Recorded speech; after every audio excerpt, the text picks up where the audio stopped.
Okay, let's see here.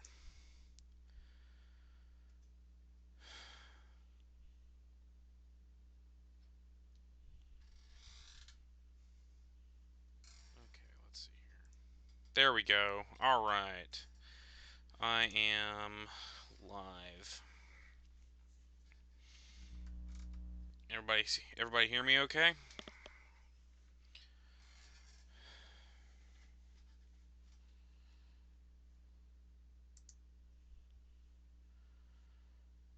It has been a nightmare trying to get this thing put together for just like forever, basically. My OBS would not pick up the actual game, and I had to almost tear my hair out just to get it to work. Um, but it looks like we've got everything going. And then, of course, once I got everything working in OBS, I hit stream, and of course, it's not showing up. And apparently, this is so new a game that it won't pick up on uh, stream. So it's under games and demos. So like kind of a catch-all for everything that's supported. All right, so we are playing Buried, an interactive story. Plot will change based on the choices you make. The story is broken into 5 chapters. Play straight through at your own pace. There is no waiting and no pauses. Just making sure my volume is full up and everything so I can hear everybody. Let's see here. Give me 1 second. I want to make sure that I've got everything correct on that. Now, I'm not hearing anything as far as like sound captured from the game, but I don't think it's played any sound yet. So, but that being said, let's jump right in, shall we? I will be watching the chat, so feel free to talk over me if you'd like. But let's get started. There we go. Now I got some actual noise.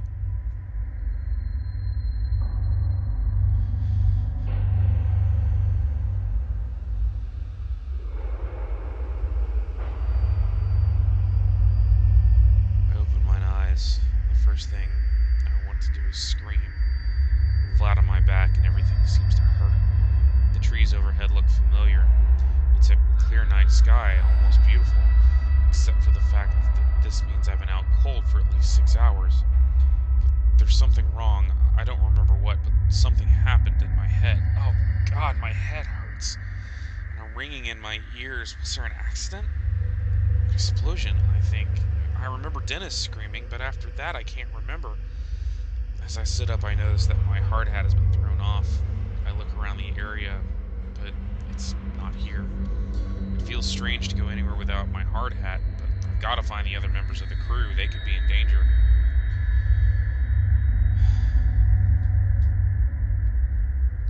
Let's see. Search for the hard hat or forget the hat and search for the crew? We're going to search for the hard hat. I get up on shaky legs and look around for a moment. A few nearby trees look to have been splintered and broken at the base recently. They certainly weren't like this earlier. Searching for the hard hat feels normal. Makes me feel like maybe there isn't something wrong here. I see it behind a fallen log about 10 feet away from me. How it was thrown so far is beyond me. Driven by nothing more than habit, I walk over to it, pick it up, and place it on my head. Next, I walk over to the center of the logging site. I don't like what I see.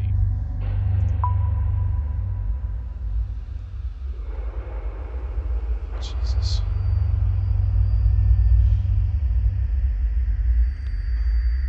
The logging site looks like a bomb was detonated right in the center. I don't even know where to start.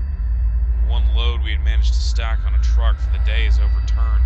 The trailer bent and the logs hanging off the back. Where the hell is everyone? My head is killing me, and this ringing in my ears, I can't hear anything. Not birds, not my footsteps, nothing. It makes me wonder if I hit my head after the hard hat flew off.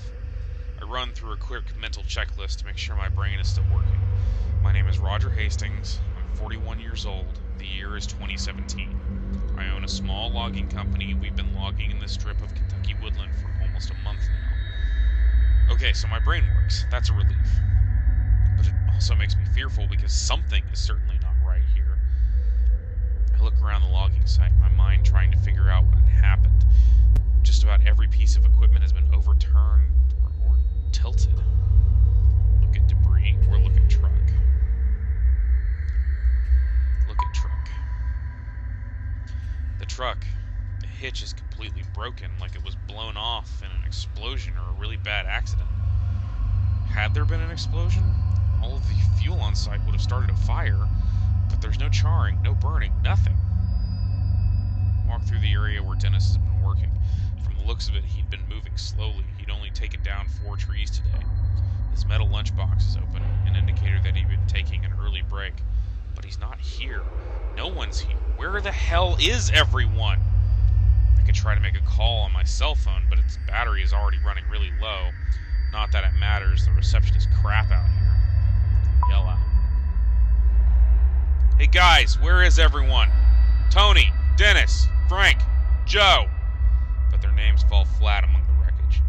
I get nothing back other than scaring away a few birds overhead. Might as well start walking, try to find some answers. The highway is almost a mile back through the woods, down the gravel road we used to reach the site. Maybe the crew ran that way for help. But why would they have left me? Are they scared? Out of sorts? Maybe I can catch up with them. My truck turned over on its side. Looks like I'll be walking. My God, I can't even remember what I was doing before waking up on my back. Wait, what's that?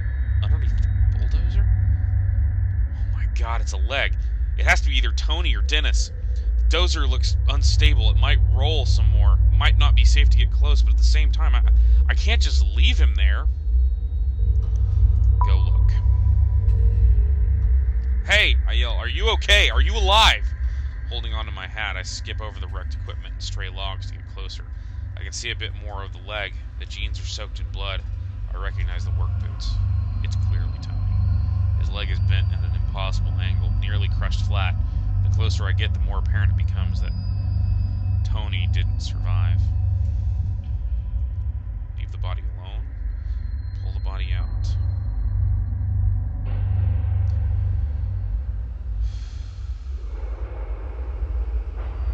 Pull the body out.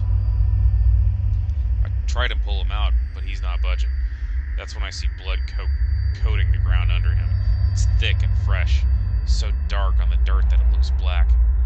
As I'm tugging, I hear something crunch, but I somehow manage to pull him out. His legs are absolutely crushed and his stomach looks deflated. Blood is covering everything from the navel down. His face was turned to the right when he was crushed. It looks like a broken plastic mask, seeping with blood and bits of shattered skull.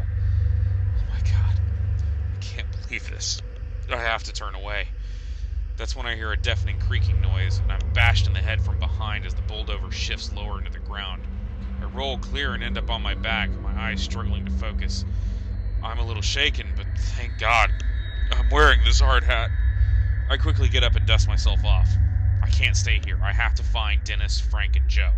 I have to find out what happened here. Continue. It's a good thing I picked up the hard hat.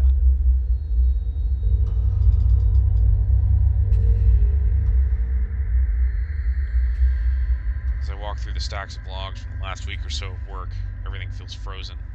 This high-pitched sound in my ears, it's terrible. It keeps happening every few seconds. It sounds like it's coming from far away. I can't help but wonder, is it my ears or is it something else? The silence out here is creepy. There's a smell like the atmosphere after a bad summer storm. I might as well admit it, I'm a little scared. Everyone is missing and it's dead quiet out here. There doesn't even seem to be a breeze to rustle the leaves and the branches. My right knee hurts like hell. My head is hurting so bad before that I never even noticed the pain in my knee. I must have heard it during what? Accident?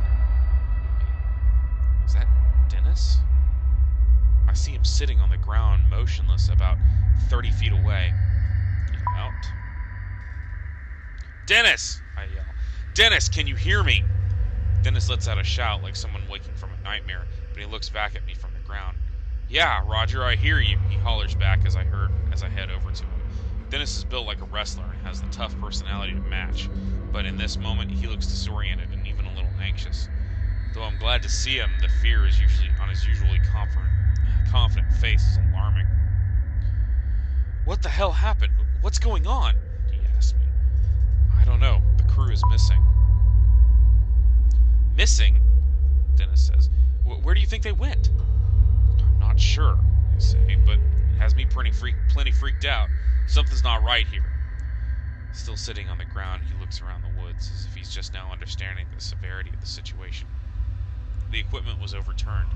The dozers, too, I say, shifting my hard hat and wiping my forehead. "You okay?" I ask him. "Yeah, I'm just shaken up." "Me too." This might be the most intimate conversation Dennis and I had ever had. While he and I have always been on good terms, I've never been particularly close to him. I've always respected him, though.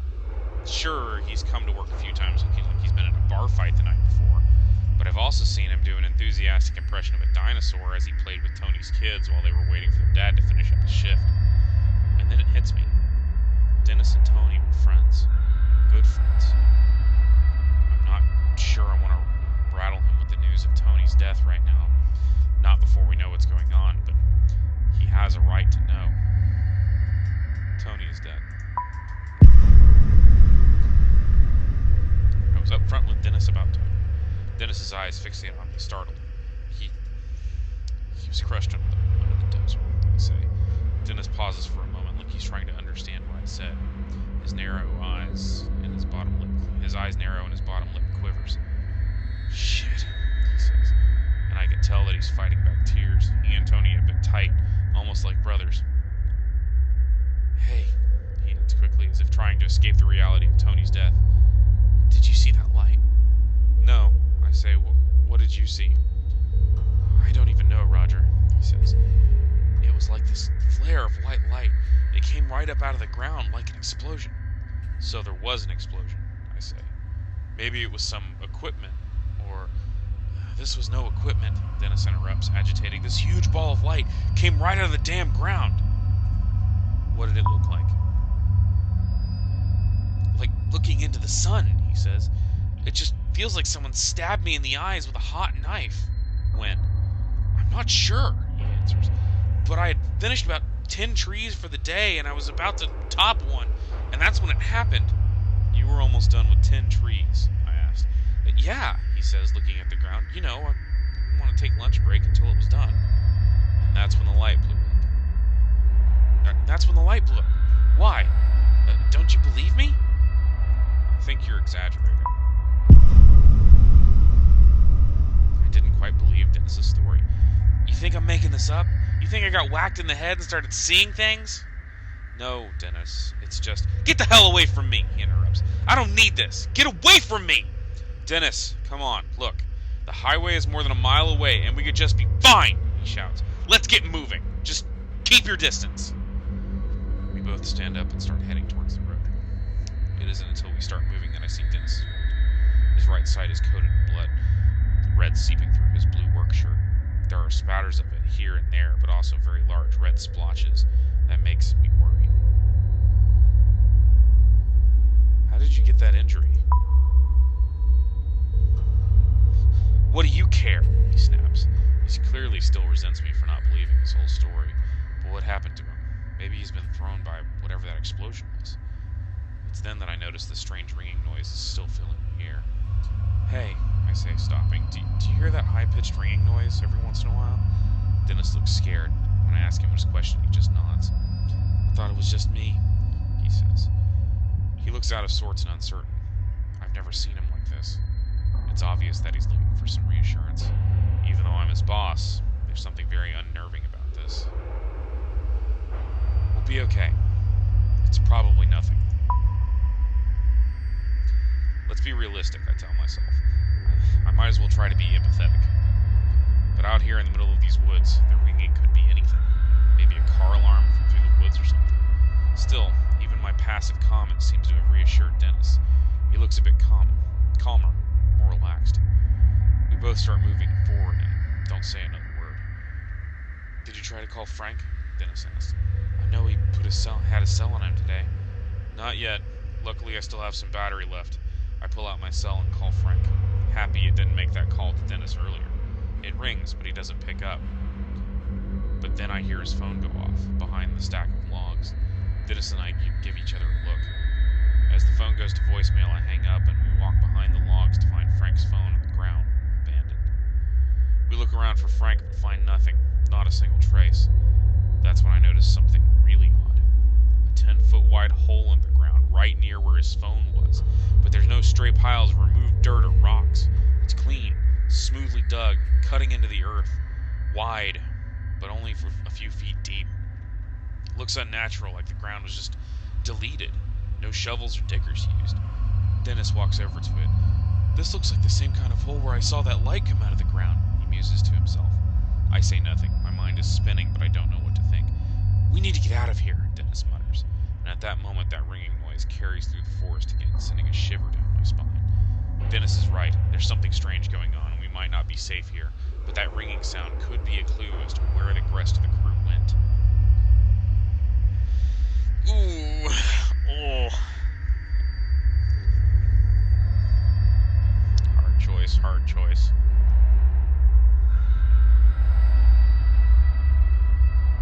Agreed. Let's get away from here. You decided to avoid the sound. With that, we turn and start walking to the west, in the direction I'm pretty sure leads to the road.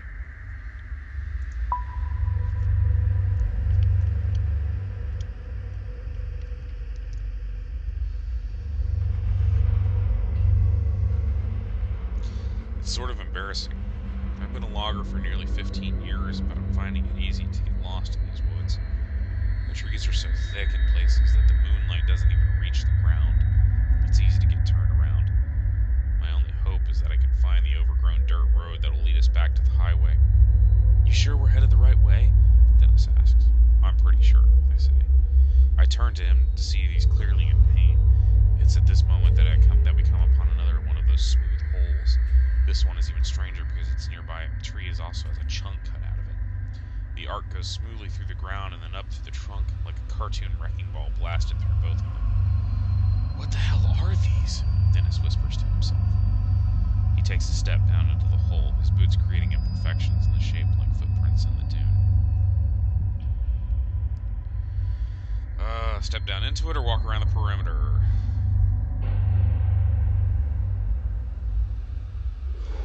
This game is called Buried in Interactive Fiction, so Until Dawn was like you're having to make choices in order to avoid a serial killer. This one's a lot less like do it now kind of thing. We're gonna walk around the perimeter. I walk along the edge, each step sending pebbles down into the hole and ruining its perfect shape. I'm amazed at how smooth it is. Even rocks that were under the earth have been sheared to fit the spherical shape. But as I notice this, I'm noticing Dennis's feet start to sag. Dennis, get out! I start, but I don't finish. Before he can react, the ground is giving way and he's falling. I try to step back, but the fissure that opens up disintegrates the ground beneath my feet as well. I cry out in surprise, and I can barely hear Dennis letting out a curse as we go down into the earth.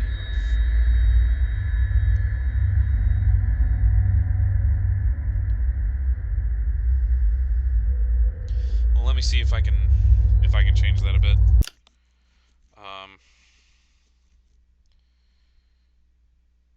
No, I don't want to turn it off.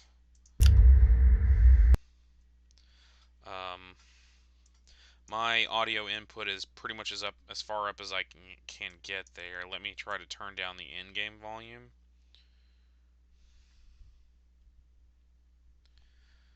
Let's see here. I've been having issues with my mic, so there's a very good chance that like something is wrong with the way my mic is picking up the audio and everything.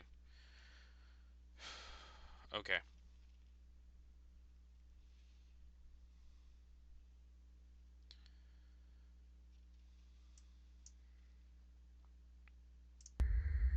How do I sound now? Does it sound any better? Because there is background going on right now.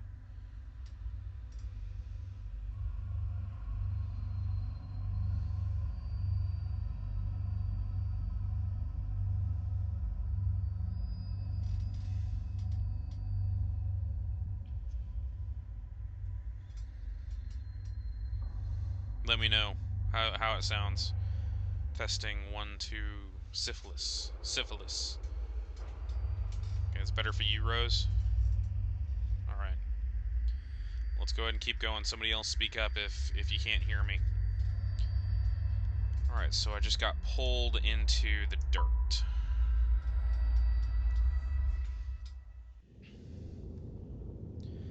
Now I'm underground, where the mole people live. Mole people, Morlocks. The fall isn't a long one, but when I hit something a few seconds later, it hurts like hell. The wind goes rushing out of me when I hit, and a sharp pain flies through me. What the hell? I say as my breath comes back. Beside me, Dennis is slowly rolling over to get to his feet. I look up and see the holes in the ground where we fell through. It looks like it's about 10 feet over our heads. It's completely dark, but there's a small flicker of light further in the cave ahead of us, and a solid wall of rock behind us. Looks like the only way out are further down into the cave, or up through the way we fell in. Dennis might be able to boost me up there, but with his injury, I'm not sure how stable he is. He might drop me. And we're heading into the cave, because I'm not going to leave Dennis behind. I decide we better not risk hurting ourselves trying to climb out. As we turn to head into the cave, I take a closer look at the light further ahead, and realize it's artificial. We both start heading towards it instinctively. As we step into the light, panic gently gnaws at me because what I'm seeing makes absolutely no sense. It's no longer a cave or a hole. It's a long, sparsely lit corridor.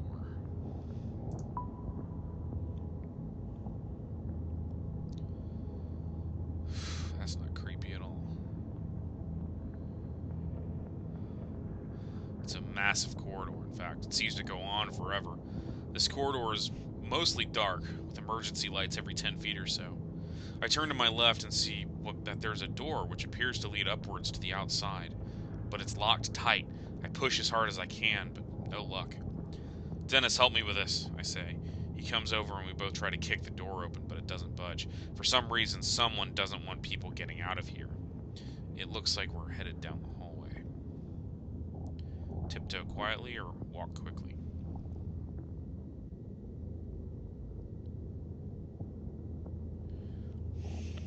Give me 1 second. Let me move the ambiance back up a bit. Make sure my volume's up at full. Yeah. Alright, so you can hear me now, Dragon Cat. That's good. Yeah, weird technical difficulties today. I have no clue what's going on. Okay, back to it. Looks like we're headed down the hallway. Tiptoe quietly. Walk quickly. Tiptoe quietly. I feel like a ghost, like I truly have no business being here. Dennis leans on me for support. We move slowly, our feet not making a sound. If anyone is here, I want to make sure they don't hear us. We tiptoe forward as softly as we can. As I carry Dennis to the far end of this otherwise featureless place, I see a flight of concrete stairs leading down. I have to set Dennis on the floor. His weight is killing me. Dennis, are you okay? What the hell do you care? Dennis spits at me. Why start caring about me or the other guys on the crew now? I can still hear the ringing noise every so often coming from somewhere in here. I look ahead at the concrete stairs, pointing towards them so Dennis sees them. Can you make it down those stairs? I ask. He stands up slowly and is visibly making an effort to not fall down. Yeah, he says, and sounds a little irritated. He starts for the stairs without me, and I have no choice but to follow. We approach the stairs and by just the look at them, I get the sense that we're crossing some sort of line here. There may be no going back.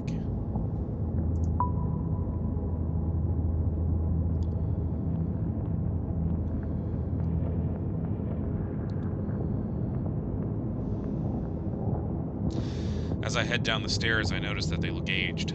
That damned ringing noise is somewhere below, louder than ever.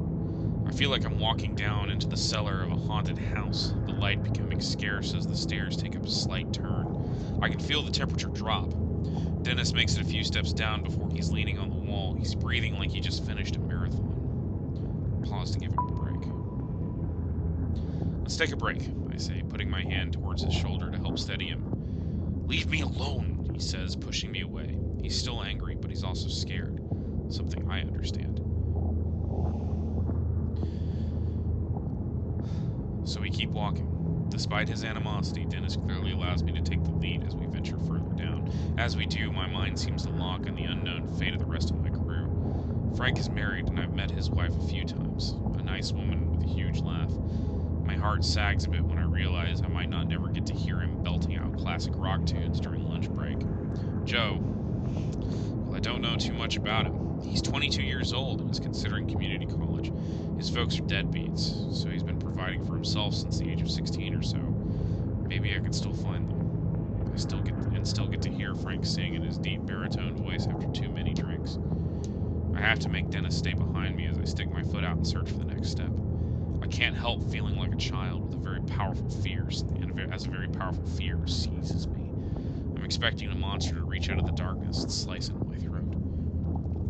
After what feels like forever, we come to the bottom of the stairs. We're closer to that ringing noise now. A door sits securely on the wall and looks like it's just out of place down here as usual. And looks just as out of place down here as I feel. A sliver of light seeps through, illuminating the area. The door has what looks like a panel with lots of labels and lights. A small, embossed print above the panel says, Level 1, Entrance Gate, Transport Sector, and there's a button with no label.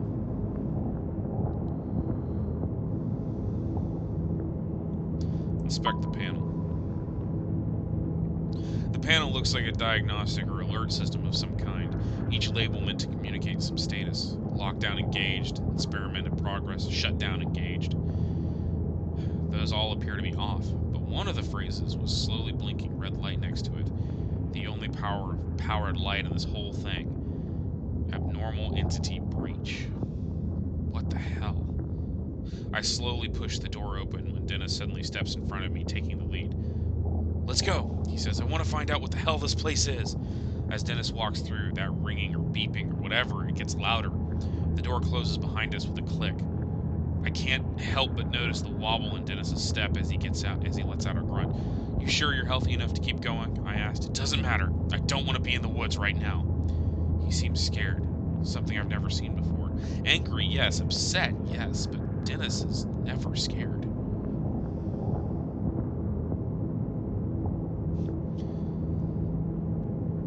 Yeah, this is giving me this is seriously giving me like SCP vibes. For those of you who don't know, there's a website online that's called the SCP Foundation. Basically, it's kind of it's a group of people who've like contributed over the years to this website that catalogs strange and scary items like artifacts, entities, stuff like that. And it has this like written up like how to contain them, and it's called SCP, which stands for Secure, Contain, Protect. There's this whole long fiction that's very much like about what humans are trying to do to maintain like a lid on things. Very good. If you've never read them, I highly suggest just look up SCP Foundation. It's great for a read. It's when you've got nothing else to do. It's great for just to sit down and read and kind of immerse yourself in that kind of world. They're very well written. Some of them can get to like kind of narmy levels.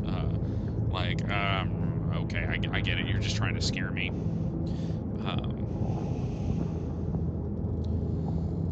Stealthy mode, please. Sure. Okay. Angry as a... Dennis, I should focus on this. What did you see? You know what? Dennis says, clearly angry. Never mind. I'm not going to tell you anything else. It's not like you'd believe me anyway. I've been so preoccupied with my own fear that I nearly forgot about the ringing noise. It had just become background noise. I take a few more steps, and now I can see where we are. It makes no sense, yet another thing that simply seems out of place. The shapes and muted colors of metal are easy to define, but it just doesn't belong here.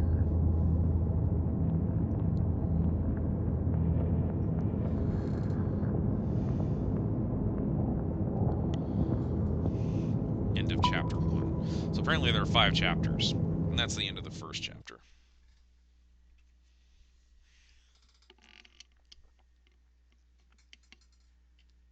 Respect the dead. You and 64% of players pulled Tony's body out from under the bulldozer. Secrets. You and 76% of players were upfront with Dennis about Tony's death. Trust. You and 45% of players told Dennis you didn't believe his story. Curiosity. You and 25% of players ran away from the ringing sound, because fuck ringing in your ears. Begin Chapter 2. Hey, Jinxie. It's like a subway tunnel. We're standing on the thin platform of what looks like a fancy subway. The rails look well used, but not old. There's a small overhead lights that are very dim, as if they're running on emergency power. The dim overhead lights are a blessing, but the size of the place makes me feel vulnerable. Staring ahead, the tunnel seems to be endless. It's almost dizzying. But there's a small light further ahead, and then a space that breaks the monotony of the tunnel's curved surface. Another platform, perhaps. Dennis, what do you think this is? Looks like we're waiting for the D train, Dennis says with a deadly-sounding cackle. Also, the ringing noise is louder down here. It's much more solid now, and there's some other sounds, something like the faint hum of machinery. What's your take on this, boss? You think we're safe here? Dennis asks. Not at all. This is what I think to myself, but I don't want to let Dennis see that I'm rattled. While he seems to be limping along much better than we were when we first stumbled into this place, he's still in rough shape. I'm leading him here, and I should probably make him feel confident in that. Yeah, we'll be fine. You reassured Dennis. We're too far in to go back, I say. Besides, if we get caught for trespassing, I'm pretty sure we'll slide by. We're good. You're in pain. We've got to find the rest of our crew. They can still be here somewhere. Dennis nods and looks reassured, albeit weak and miserable. From the looks of it, we can go either left or right. Left is slightly lit, the right not so much. This makes me uneasy, because I get the sense that one wrong turn in this place looks like it could have us wandering for hours. Suddenly, I jerk my head to the right as I hear the unmistakable sound of someone walking. Did you hear something? I asked Dennis, my eyes straining to see anything in the darkness. I'm not sure, he says. Maybe something sounds like footsteps? I wait a moment, but the sound doesn't come again. So those are our options. To the left are flickering lights indicating that we'll at least be able to see. There's also the hum of machinery, the sign of life. To the right is just darkness. We also have heard footsteps in that direction. Let's go Go left. You decided to go to the lights. Seems smart to stay in the light. Left it is.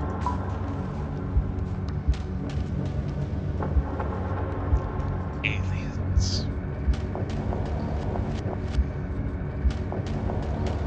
As we head left, the lights ahead are like a beacon in the dark, luring us forward. Someone left the lights on for us, Dennis says, trying to be funny without creeping me out instead. I wonder if that's a good or a bad thing, I say. As we near the lights, we hear the hum of machinery grow louder, but it doesn't sound like any machine I've ever heard before. As the light increases, I use it to take an inventory of Dennis's condition. While the bleeding seems to have stopped, the amount that is soaked into his pants and shirt is quite alarming. How much further can you walk? I asked him. Can you keep going? Yes, Dennis says. Let's walk into the deep tunnel that has no business being here. Now fully stepping into the light, I notice the sound of machinery is coming from an area on the left side that is protected by a guardrail. Wisps of bright blue light dance on the walls as they leak out from whatever is below. I also notice a sign posted that says, Danger, severe radiation poisoning threat. Stay back and move on, because fuck radiation poisoning. Dennis, I don't think we should go anywhere near whatever's down there. Dennis studies the bullseye a bit longer and then nods. He's hurting enough as it is. I don't think we need to add radiation poisoning to his list of ailments. Or mine, for that matter. We step away and take off down the tunnel again. As I start walking, I notice another structure coming up ahead.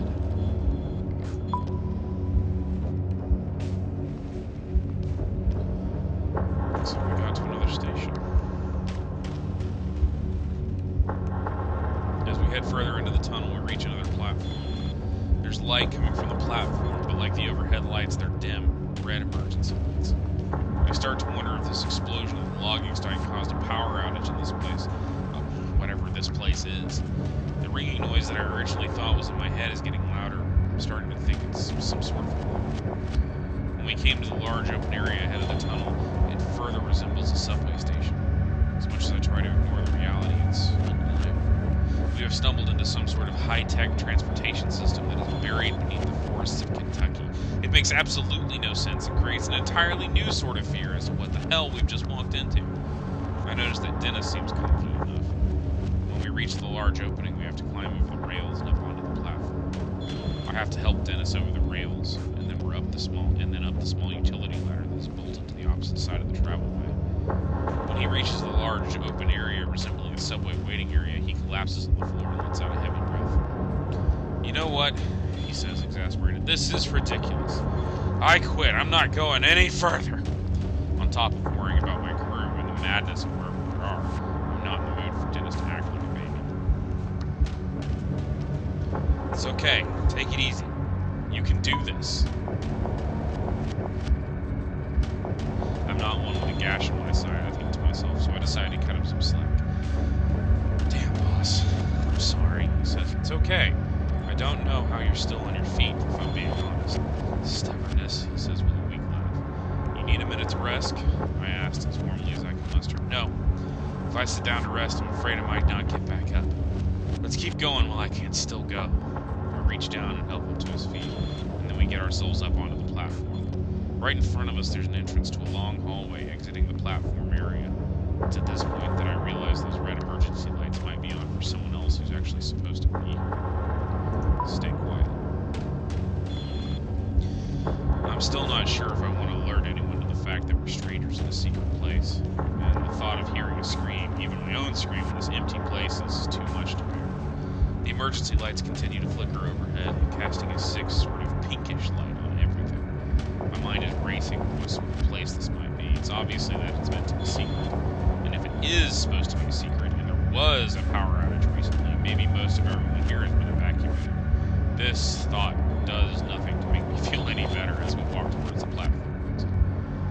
We step inside and it seems just as empty as any other place we've come through. Weakly illuminated by more than overhead emergency lights. We're standing inside a hallway that looks surreal.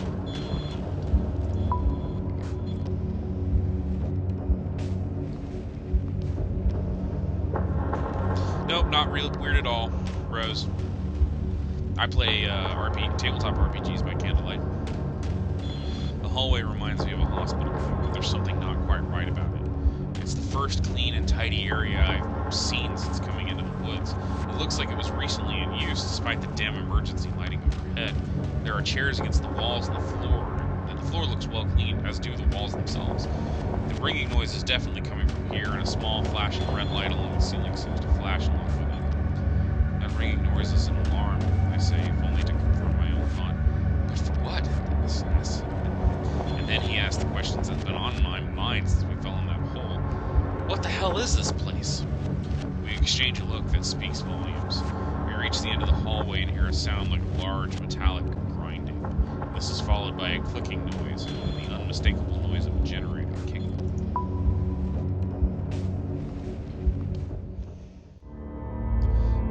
Lights are on. Without warning, the facility jolts to life. The red glow of the emergency lights is suddenly replaced by bright white fluorescent ones. The mechanical hum is oddly comforting. Somehow, the power being back on urges us on, and then I notice the ringing noise has stopped. So it had to be an alarm. But for what? Just a power failure? We head down the hallway, the electric hum of the lights sounding eerily overhead. Other than that, the place is dead quiet. The hall is about 100 feet long, with two main doors. One door opens into a large room that looks like a conference room with a whiteboard and papers strewn about it. Across the hallway, another door looks like a laboratory of some sort. Dennis slumps against the wall in defeat and lets out a scary-sounding chuckle. Something funny? I ask as a dark and brooding panic starts to grip me. Dennis just keeps chuckling as he slides his way down to the floor. "I'm just gonna sit here while you look around," he says. There's a look in his eyes that reminds me far too much of a dead animal on the side of the road.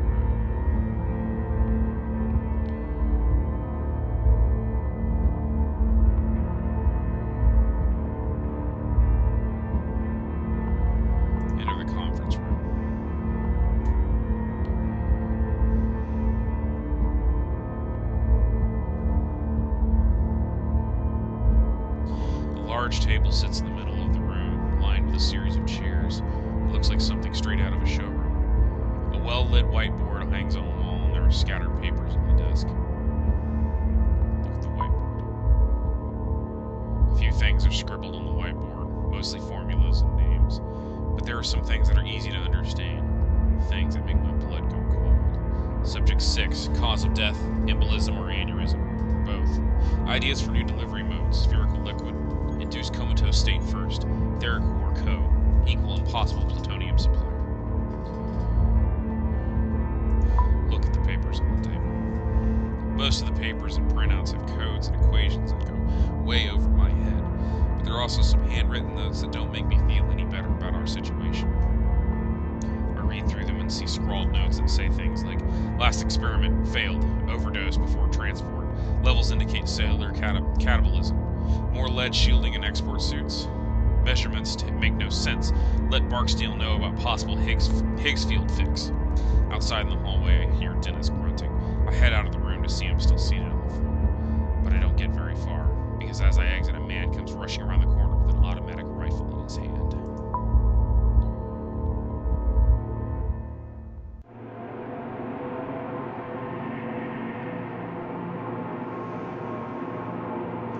It's hard to look beyond his rifle, but the man carrying it is young, with messy, dark hair.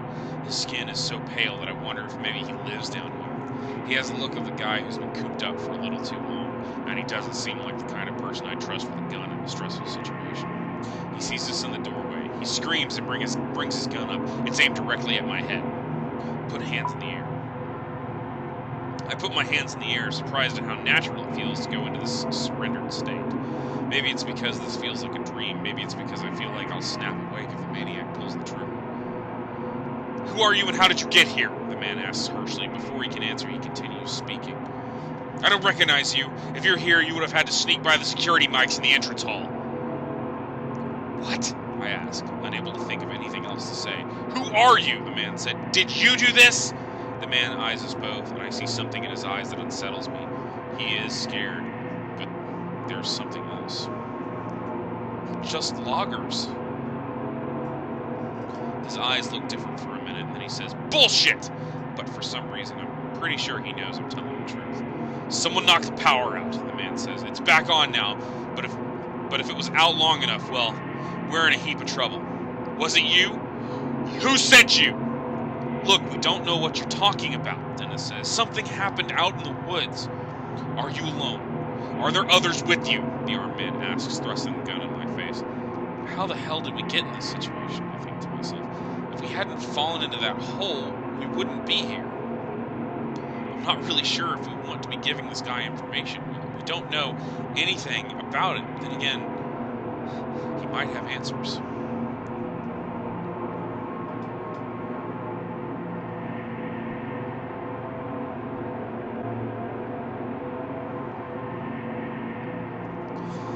We're looking for our crew. We have other crew members that we can't find. I say, your crew? He asks, seemingly confused. If this man thinks we're nuts, there's no telling what he might do. The fact that he looks a little crazy himself seems to make the situation even hairier. But how did you get in here? The man asks. I point down the hall towards the subway. We came in that way. The doors weren't locked. His expression calms a bit, but I'm still very aware of the gun that is leveled less than a foot away from my face. Please, put the gun down. The only way I'm putting this rifle down is after I've blown your brains out, the man says. With that, he uses the muzzle of his gun to flip my hard hat over the floor.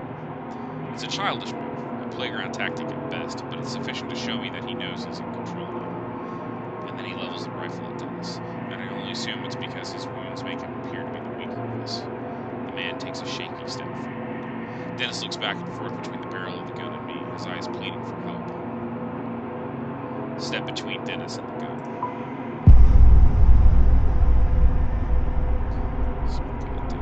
Before I'm fully aware of what I'm doing, I step in front of Dennis. The barrel of the rifle is nearly touching my chest now. Both Dennis and the man seem confused at my action, and I do my best to swallow down my fear. I don't know what's going on here, I say, but we're here by mistake. Well, you have no business here, the man says. But now that the power is on, I think it might be too late anyway. For what? I ask. But he doesn't answer me. Instead, he steps forward and actually pushes me backwards with the end of his rifle. The man then repeats a question he asked before, one that makes no sense, and honestly, it makes me think he might be a little crazy. Who sent you? He says. You assholes from the Pentagon? I'm not quite sure how to take this question. Is this guy joking? No. What the hell are you talking about? No, I say. We're just loggers. Something blew up and my friend got hurt. We're here looking for the rest of our crew. A likely story, the man says, but I see a flicker of recognition on his face that makes me think he might believe us.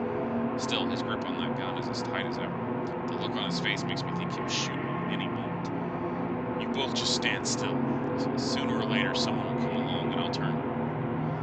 He again thrusts his gun forward, as if it had an invisible bayonet on it. There's no need for that, I tell him. I have no guarantee that he won't pull that trigger. Look, Dennis says, we don't want any trouble. We're just as confused as you are. Then, in a movement so fast that I'm about to miss it, Dennis lunges forward. I have no idea how he's moving so fast. Just 30 seconds ago, I was worried how close to death he looked. But now he's moving lightning fast, his left arm coming down in the barrel of the gun like a club. In the commotion, the man does pull the trigger. The booming noise is deafening, and there's a moment where I think I've been hit. It takes the clanging noise of the round tearing into the floor at my feet to help me realize I haven't been shot. As I look to the floor and see where the shot missed my right leg by less than 3 inches, I'm paralyzed, in shock for a moment as Dennis and the man fight over possession of the rifle. There's a fire extinguisher on the wall. I could use it as a bludgeon, but I might not have enough time to grab it before Dennis is overpowered. Punch him!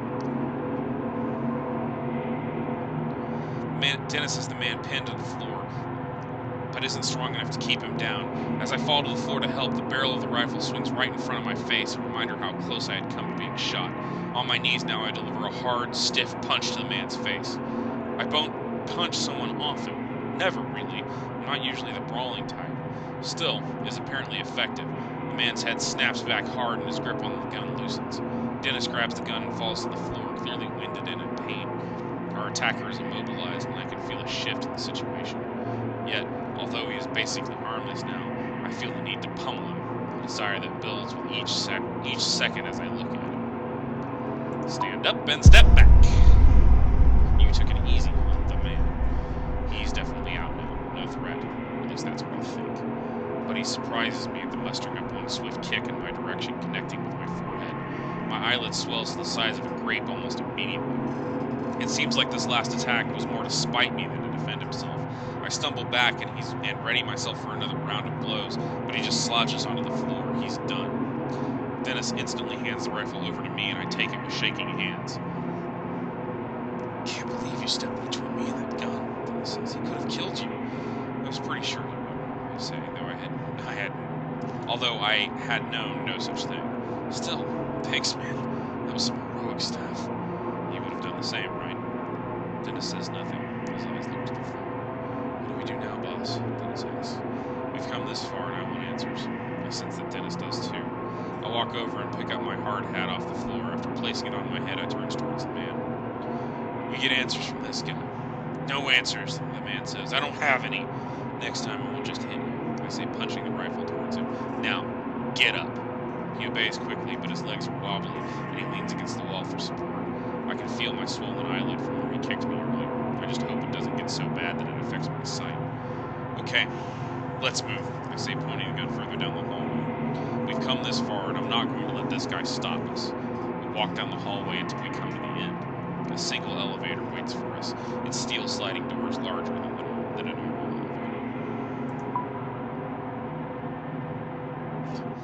I'm not nice, I just figure we need him.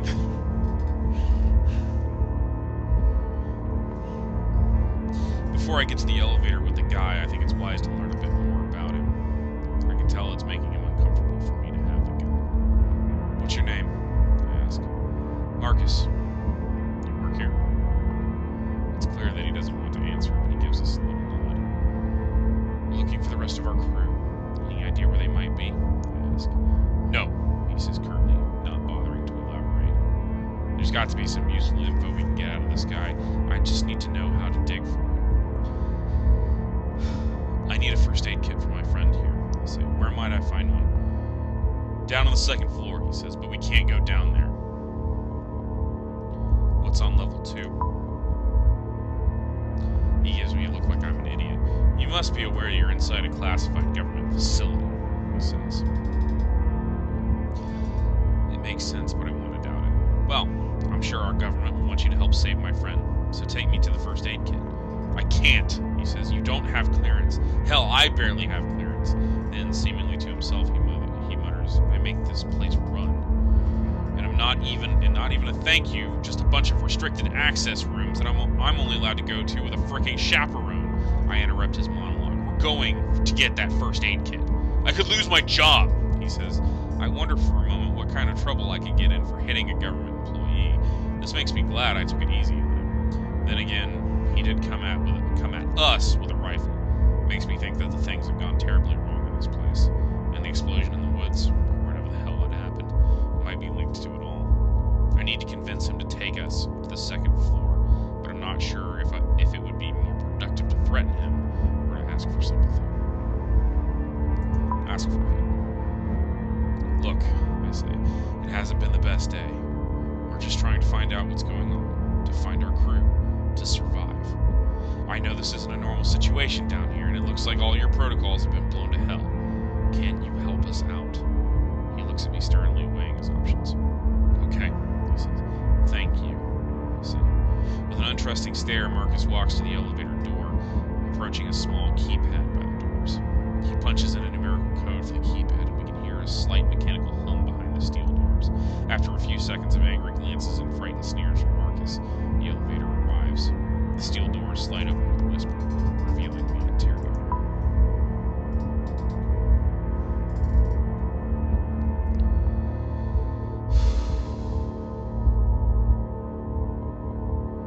It's exceptionally well lit. It looks like it's made of stainless steel. I half expect the thing to take off at light speed. There's another small keypad on the front right panel by the door with the options for 3 sub-level floors. Looks like this elevator doesn't go up to the surface. So after we get the first aid kit for Dennis, how do we get out of here? I ask. We can't leave, Marcus says. Once the power came back on, the whole place was put on lockdown. What? I shout. You can't override it? No. This is to prevent anything from getting out. I can't. Marcus looks as deflated as Dennis. We can't get out. We're stuck here. Dennis leans into the corner and almost falls onto the floor, but the struggle for the rifle took a lot out of him. I can see that much in his face. Slowly we start to move down, the hum and grind of the car's motor filling the space. What can you do? Marcus bristles at the question, but I think it's fair. I mean, he's not allowed to unlock the doors or even get medical supplies. Why keep a guy around who can't even grab a Band-Aid without permission? Without me, nothing would get done around here, Marcus answers. These people think they're so brilliant, but some of them can barely turn their computers on without help. The top coder in my class at MIT, and I'm stuck living underground, helping idiots who don't even trust me with the keys. What goes on here? Marcus shakes his head. You may as well shoot me. I can't tell you. Why not? It's beyond classified. The things I know don't even cover the start of it. What does that mean? I ask, starting to get irritated. It means that even if I wanted to tell you what sort of work is done here, I don't know enough about it. What is your job? I handle the IT work. Make sure the databases are up and running. It's my 24/7 job. Haven't seen sunlight in almost a year. I wonder what staying in a place like this for so long could do to someone's mind. I was recruited, he continues, because of the workload. No one else wants this job, but I don't really mind being by myself. No family. Plus, IT. It's some crazy shit. Crazy how? I ask. This place generates over 100 terabytes of data per day, he answers. He answers, getting the slightest bit excited at it as his face falls again. What knocked the lights out? Seems like some sort of power outage, he says. That's all I know. There was an outage, and then what? Dennis asked weakly. And then things got weird. Things got bad. Bad how? I asked. The whole place seemed to shake when the lights went out. I was checking the monitors when it happened, and everything went dead. It took more than a minute or so before I started hearing the screams. People were being killed by something. I I tried getting the security cameras going again, but that only lasted for a little bit on the backup systems. But what I saw... What? I asked, feeling sharp fear worm its way into my guts. Well, what I saw on the screens for that little bit of time made no sense. It made me get the gun from the emergency vault. I think whatever it is, it's still down here. Hold on, I say. There's an emergency vault with a rifle in the same room as the security cameras in this place? Marcus gives me a grin that looks clearly or nearly insane. There are guns locked away in every room in this place, just in case. You know. In case of what? He opens his mouth to answer. The elevator comes to a stop and the doors slide open. Marcus is out right away without a word. He makes his exit and heads directly for a glassed-in room that is filled with computer monitors and high-end equipment. Dennis and I file out right behind him, trying to keep up. As we do, one very alarming question runs through my head. What the hell kind of government facility keeps loaded guns and emergency vaults in every single room? End of chapter 2.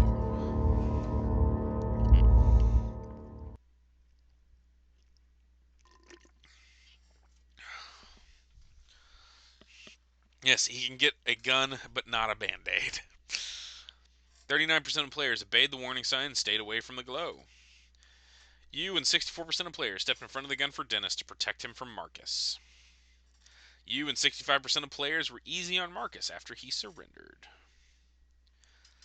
I'm intrigued. And before I begin chapter 3, I'm going to go get something else to drink because my throat's feeling a little sore. But I will be right back.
And we're back.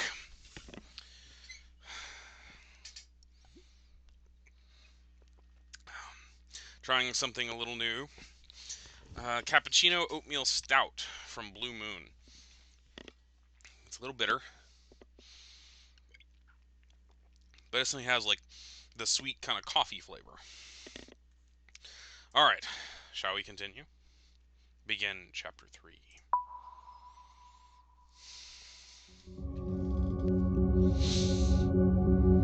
Looks like we're stuck in Chernobyl. We follow Marcus into what I can only describe as a control room of sorts.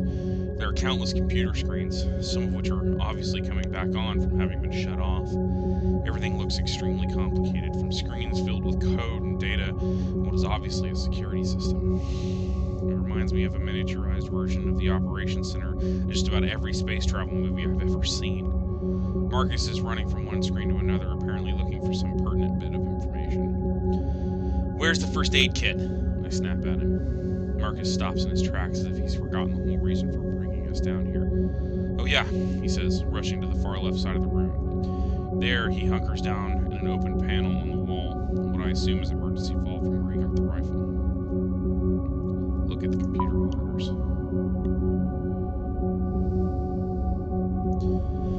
I can make sense of very little what I see, mostly numbers, odd-looking maps, and charts.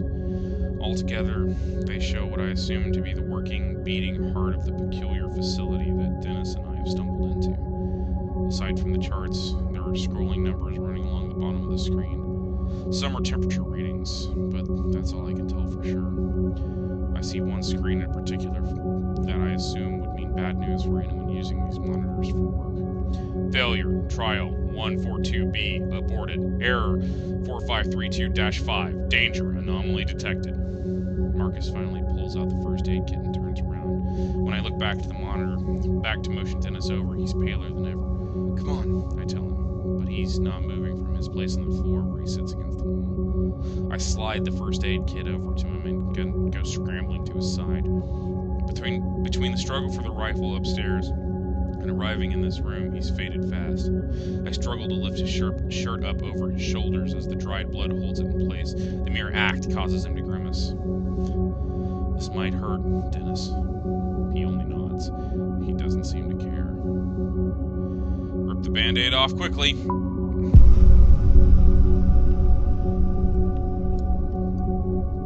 Figuring the old rip-off-a-band-aid metaphor applies here, I tear the shirt off him quickly. Plus, I don't feel like we exactly have a lot of time. Dennis lets out a scream of pain and fury. "What the hell, man?" "Sorry," I say, casting the bloody shirt aside for the moment. Wincing in pain, he leans back against the wall and takes a series of deep breaths. His wound is more visible now, although it's partially hidden behind the blood that was starting to clot around it. My medical knowledge is slim, basically just a bunch of basics I learned in Boy Scouts. I look over to Marcus hopefully and ask, "You have any training?" "Zero," he says. "Sorry." It's just as well, I guess. He's far too concerned with what's happening on the monitors to be much of a help anyway. I start by taking out several rolls of gauze within the kit and wipe as much blood as I can off the wound on his side. It's even worse than I had figured from the start. The gash is deep and dark. I'm pretty sure it's infected too. He's going to need stitches, that's for sure, but I have no idea how to even start that. Besides, I don't see the tools for it in the kit. Then I splash rubbing alcohol over the wound. He responds with a hoarse yell of surprise, but nothing more. His eyes are locked on me and he looks appreciative, but he's also scared. "Be honest," Dennis says hopefully. "How bad does it look? You think I'll live?"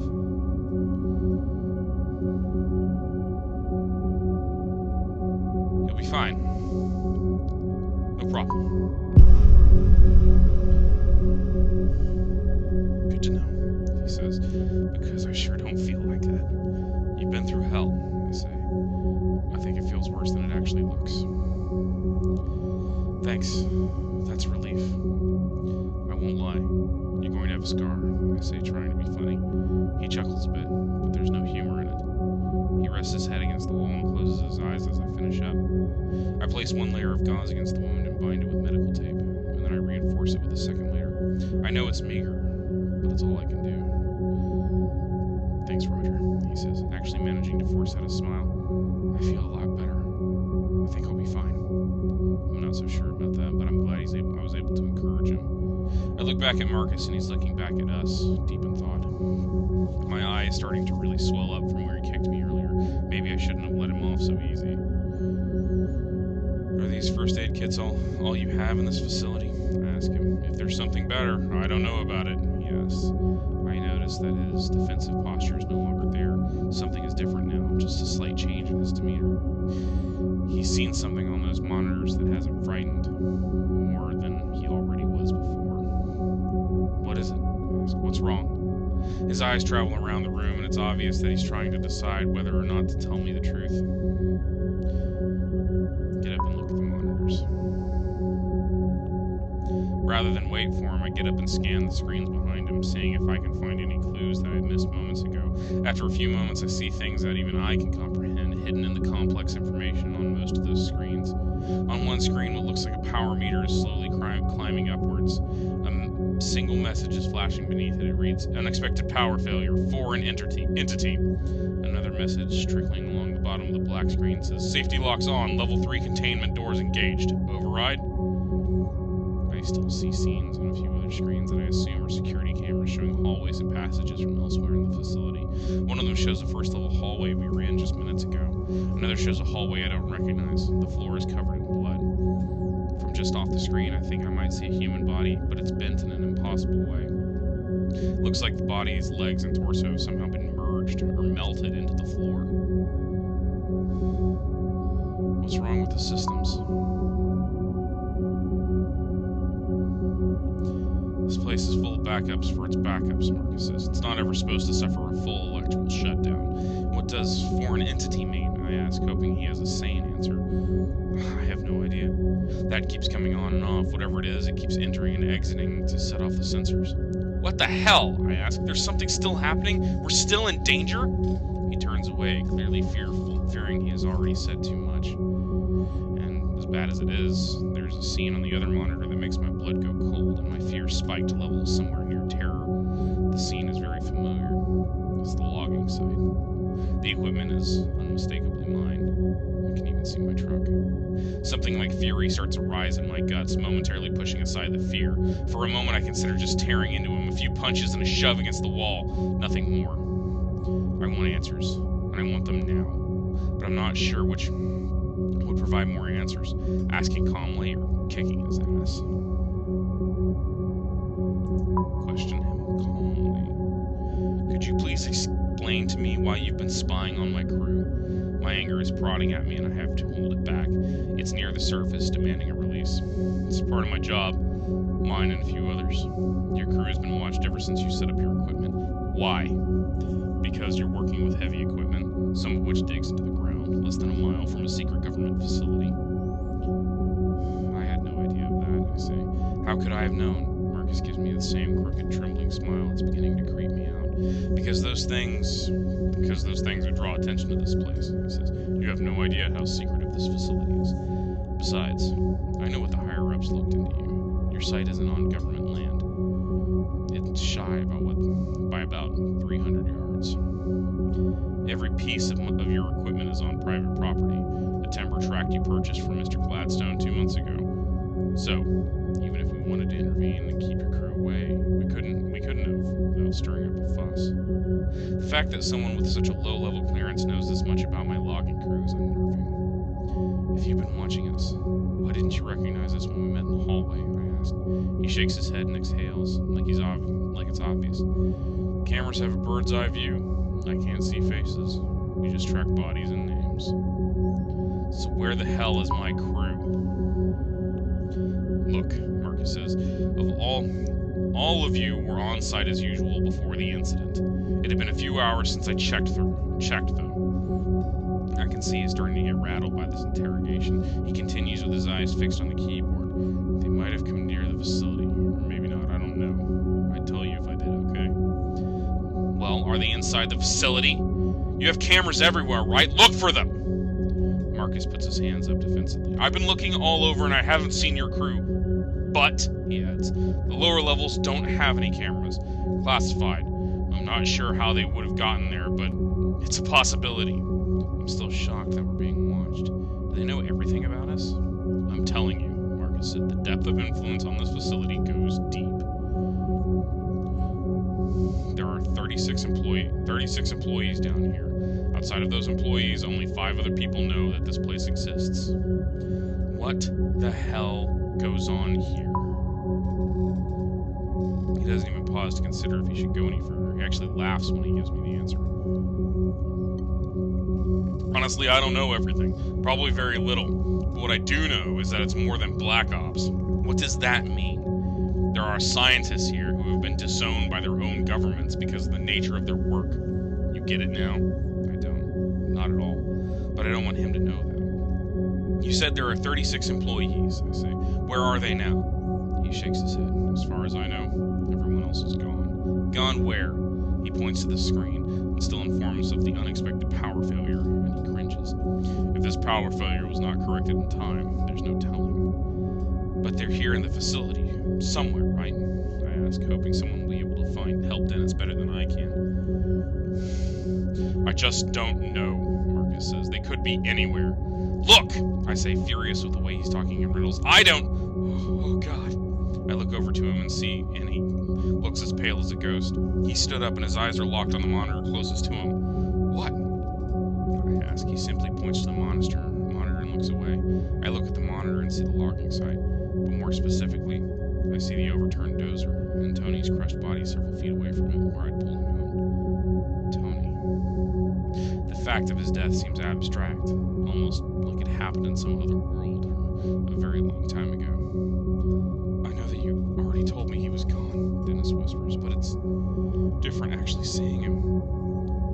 Oh, God. Suddenly, something blazes by the open door outside. The shape is fast and in shadow, and I'm pretty sure it's a person. Someone else is here, Marcus says, wheeling around. Someone else is here, Marcus says, wheeling around. He sounds very happy to discover this, so I try to follow his lead.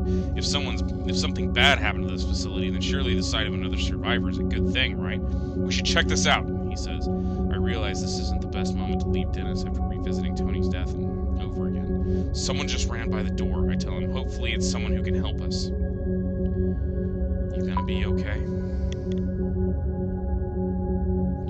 It's fine. Go see who it is, he says, giving me a mock thumbs up. I turn to Marcus and motion for us to head out to investigate. Let's be careful, Marcus says. Depending on who it is, they might not be as hesitant to shoot a stranger as I was. I nodded him as we head for the door. I'm still holding the rifle in my hand, and I don't know if I have the guts to actually use it if needed. With a final look back to Dennis, I run out into the second level hallway. Something tells me I'm not seeing Dennis again. Pick blue instead of orange. This is like the 4th time you said that.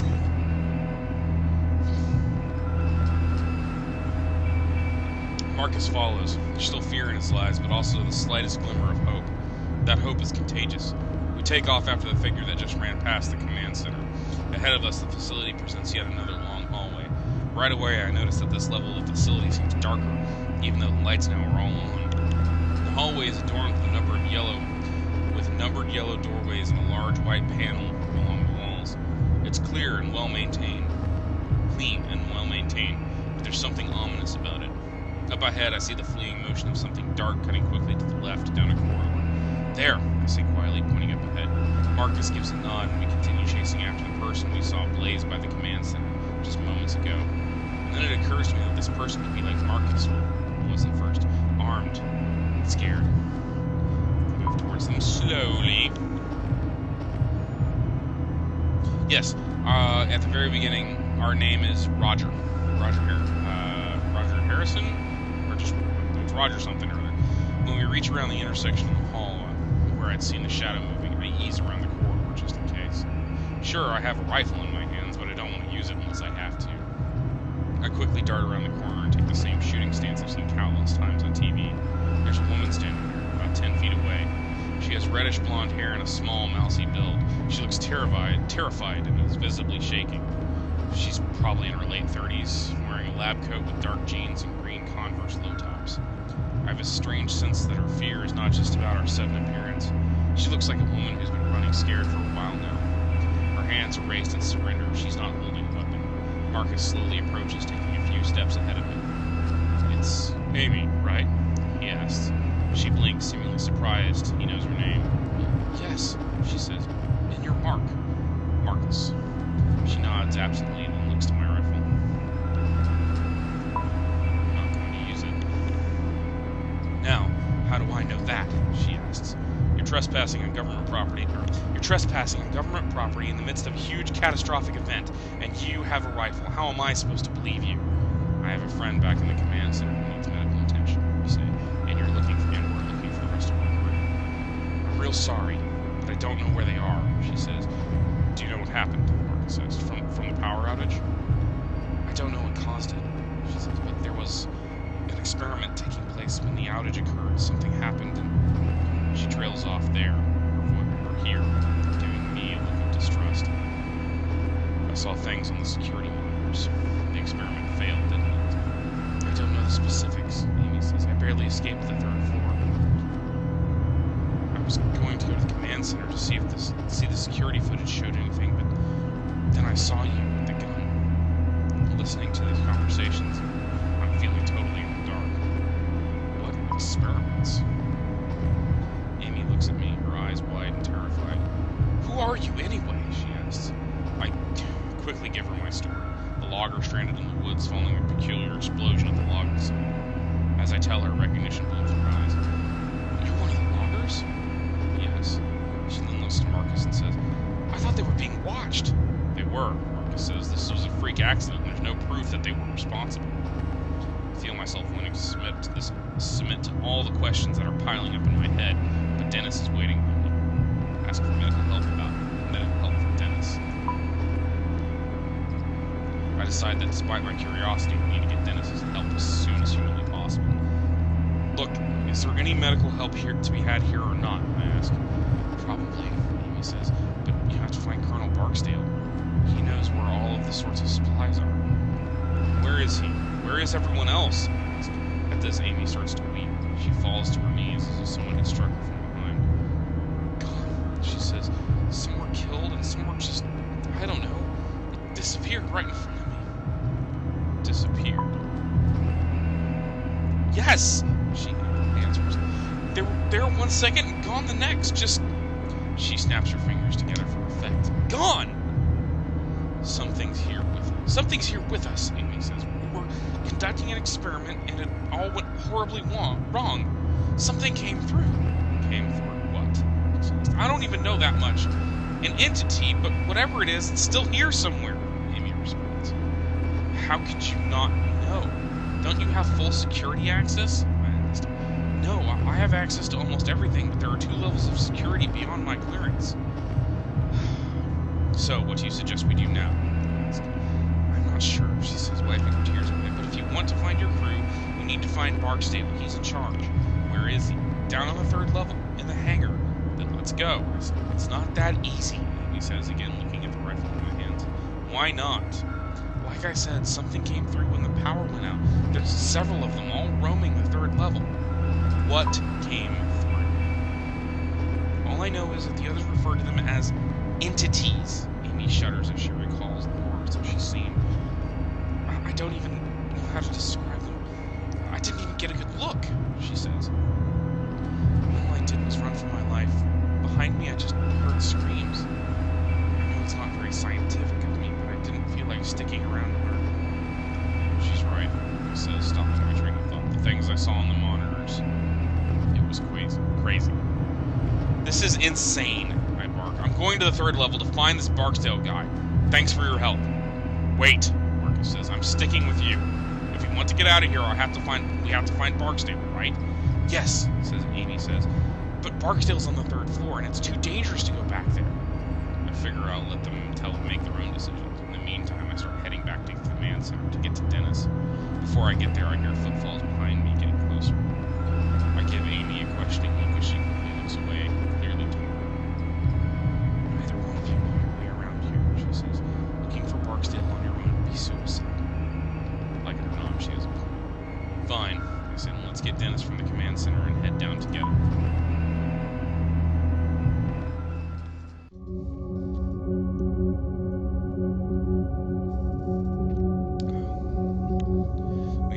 Center, and I'm happy to see that Dennis has regained some of his color. We're going to get some help, I tell him, and then we're going to find the crew and get the hell out of here.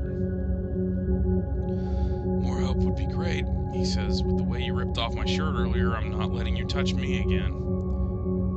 Wait, Amy says, maybe one of us should stay here with him. I'll be okay, Dennis says. He stands to his feet with a grunt. You don't know what's out there, Amy says. I saw them. I saw what they can do. This facility is not safe. What can they do? Never mind. Come on, we just have to be careful. Marcus looks a little hesitant, but he nods his agreement, and the four of us exit the command center. Heading back down into the hallway, I look back at the monitors. I take a final look at the screen that shows my wrecked locking site and feel a pang of sorrow. Then I looked at the other monitors showing live feeds of the facility's security cameras. I try to tell myself that I'm not looking for any sign of Amy's creatures, but I can't. That's exactly what I'm doing, and there's no need to pretend otherwise.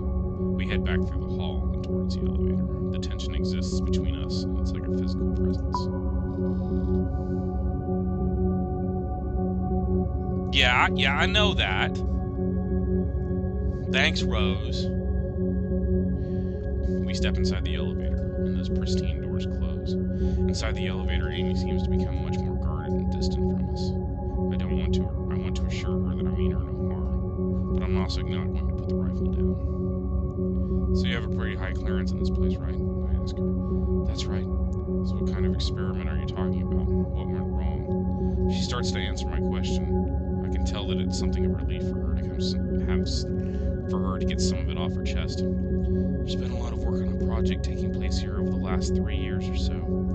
The purpose is to find out if there's any real viable science behind point-to-point instantation. Like teleporting? I ask. Oh my god, Marcus said. I had no idea. I knew some weird stuff here, but nothing this insane. It's not really all that insane, Amy says. We found our first major breakthrough about 9 months ago. We were able to transport a live rat from its cage on level 3 to a small lab in New Mexico. The trip took the rat 5 seconds. Are you kidding me? Dennis says. I can tell he wants to sound as if he's mocking the idea, but he fails. He is scared.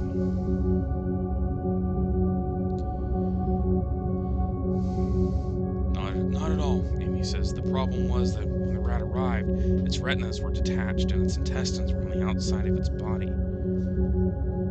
Did you ever perfect it? Well, about 6 months ago, we successfully made the same experiment, and the rat arrived in great health, and this time it just took 3 seconds. Still, one of the things that we needed to tweak in order to make the process completely safe was how to figure out how to keep the subject on a straight course. When the matter is being transported, not only are its atoms being unknit and then put back together upon arrival, unknit? Yes, deconstructed and translated through space. It's the only way we know how to do it right now. But the tissue, as I said, comes in keeping the deconstructed subject on a straight course to its destination. When the process occurs, we are deforming space-time. We are creating a shortcut through space, and that has risks. Why exactly? Dennis asks. Because there are many more dimensions in space than the 3 that we exist on, she explains. There's some evidence that there are as much as 10. So, when you send the rat to New Mexico, it's traveling through another dimension to get there, I ask. Basically. And because of that, we're trying to get a better understanding of what those other dimensions are capable of. Things that a great deal of the population would be scared of if they knew what we were doing, hence all the privacy. Then today, the power went out as we were right in the middle of an experiment and something happened. What? I don't know. She's speaking with the authority of someone who knows what they're talking about. Is that why those creatures are here? That's my assumption, she says. I wasn't present for the experiment. I'm not cleared for such things, but I do get the reports. What reports? Marcus asks. I'm given access to the results of the test. In other words, Marcus replies, clearly upset. You guys have been peeking into other dimensions and taking notes on what you see. I can't believe I wasted my life for this. He murmurs to himself, and he looks like he's starting to freak out.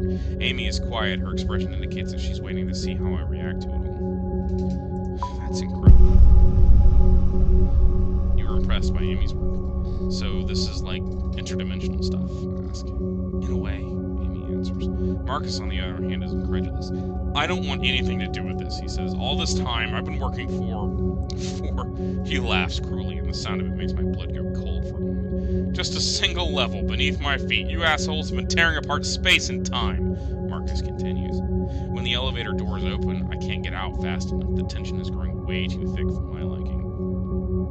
outside of the elevator, we step onto what appears to be a massive industrial area. The carnage waiting for us is unlike anything I've ever seen on the anything I'd seen in the upper levels.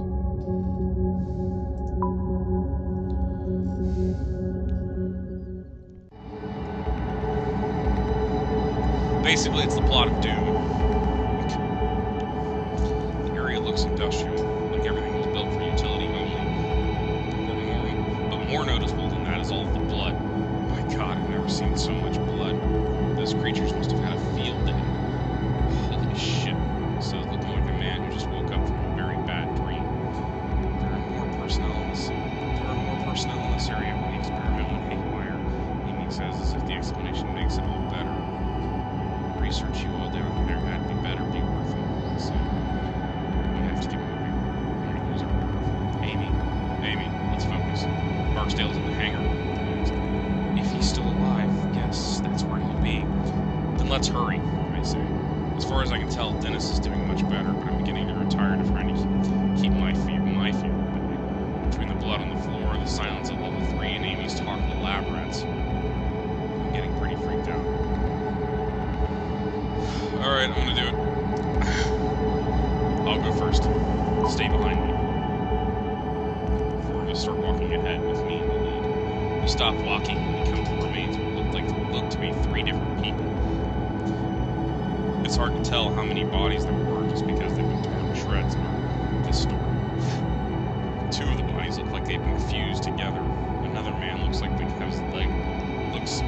have had his leg welded to the floor. I can see this man's face. He died in an abject state of his mouth pried open in an internal scream.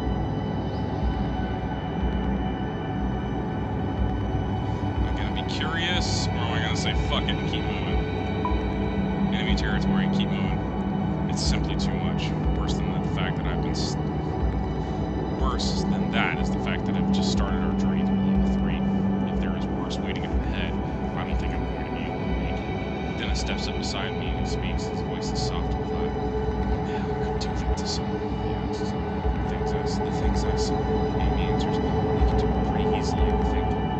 She looks pale. I think she may pass out in any moment. Tears spill from her eyes and she is visibly shaking. But she soldiers on, looking back at me and stepping to the side of the gruesome carnage. Her eyes again go to my rifle, and she doesn't look very hopeful. You good to go? You good to go? She asks me. We need to move on, but for some reason I can't take my eyes off the scene. My mind is reeling, trying to process it. Yeah, let's go. We leave the grisly sight behind, moving to another equally destroyed area. From what I can tell, the next room is an open area for experimentation. The place hasn't been destroyed. It has been physically altered in a way that makes no sense. The girders look like they've been warped when very material is distorted and twisted.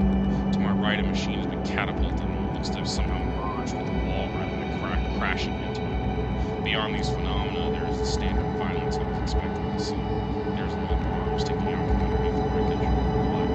I see no signs of an explosion, which makes me wonder just how all this happened. Seeing the aftermath is sickening. It makes me wonder if Amy saw what was happening. Did you see what happened to those girders? Only caught a glimpse of it. She says it was like trying to focus your eye on something that was too close. It just started twisting, not creaking or breaking. It's like those creatures were able to just deform matter. She pauses here, and that's when we hear something echo through the facility. It comes from behind us and slightly to the right. I'm not sure what it is, but it makes my blood feel like ice. It sounds almost like static from an AM radio, but there's a high-pitched noise beneath it, and I can't even start to fathom. What the hell is that? I ask, instantly clapping my hands to my ears. One of them, Amy says, her voice is a whisper. One of the creatures. That's what they sound like, Dennis asks. I see that he's leaning against the wall again, wincing at the noise. I suddenly realize that I have a death grip on the rifle, ready to shoot at the next thing I see. Anything between us and them? Not really, she says. None of the hallways are blocked off by any security doors. Everyone seems to take this as a cue to start moving again. We make our way around the office wreckage, now with a new purpose in our step. We barely make it to the other side of the room, approaching a dark hallway when another high-pitched noise sounds out. This one louder, closer. We all share a terrified look, and I can tell on Amy that Amy's on the verge worth it losing it. I grip the rifle tightly as we head towards the hallway in front of us. How much further to the hangar? Close, she says. It's just at the end of this hallway. Dennis speaks up, his voice like ice. Why don't we just haul ass then? No one says anything after that, but I can feel the presence of terror all around us, pressing in on us like some new violent gravity.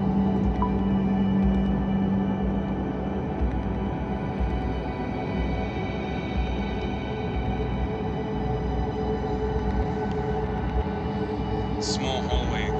This small utility hallway is well lit. Looks as if it was designed to only be used by select maintenance workers. What goes on in this area? I asked. I'm looking at Marcus as I ask the questions, but he only shrugs in response. She might know, he replies, pointing to Amy. I've never been down there. It's just a utility hallway, Amy says, but at the other end is a maintenance room. We should have a gun or two in there. It's also the most direct path to the hangar entrance. As we walk quickly and quietly down the hall, I take a glimpse ahead and feel the hair on the back of my neck stand on end. The lights become more sparsely spaced, and it's impossible to see just how far the hall extends into the darkness. This hallway has the occasional trace of bloodshed, but nothing like the main area we've come from. We continue further down, and just as I begin to see what looks like a large metal door further ahead, I hear another shrill sound. This one sounds farther away, but no less demonic. How many of these things did you see? Dennis asked Amy. 3, but that's just what I saw. There could be more. What do they look like? Yeah, what are we dealing with? I don't even know how to explain them, she says. Monsters, that's the only word I can think of. My mind seemed to struggle just trying to understand what I was seeing. They're big and they seem to jerk around every few feet or so. They look like they're made of light, but that's all I know for sure. My ex-husband always said I'd let my work kill me. She continues, seeming unable to stop herself. I mean, I doubt you imagine this scenario, but still. As we make our way to the hangar doors, another high-pitched noise rings out, angrier now. Amy stops walking, causing all of us to stop and turn to her. We have to do something to slow those things down, she says. No, Marcus snaps. There's no time. We need to distance ourselves and get to the hangar fast. Amy ignores him, deep in thought. There's an old hydraulic door set into the wall right here. It hasn't been used for years, though. She looks at me, pleading her case. Together, we might be able to pull it close behind us and keep those things back. Those old hydraulic doors weigh a ton, Marcus says. There's no way it'll work. Roger, what do you think? They'll have a harder time getting to us if the doors were locked. Look, Marcus shouts, turning to me. We need to get to the hangar. Now!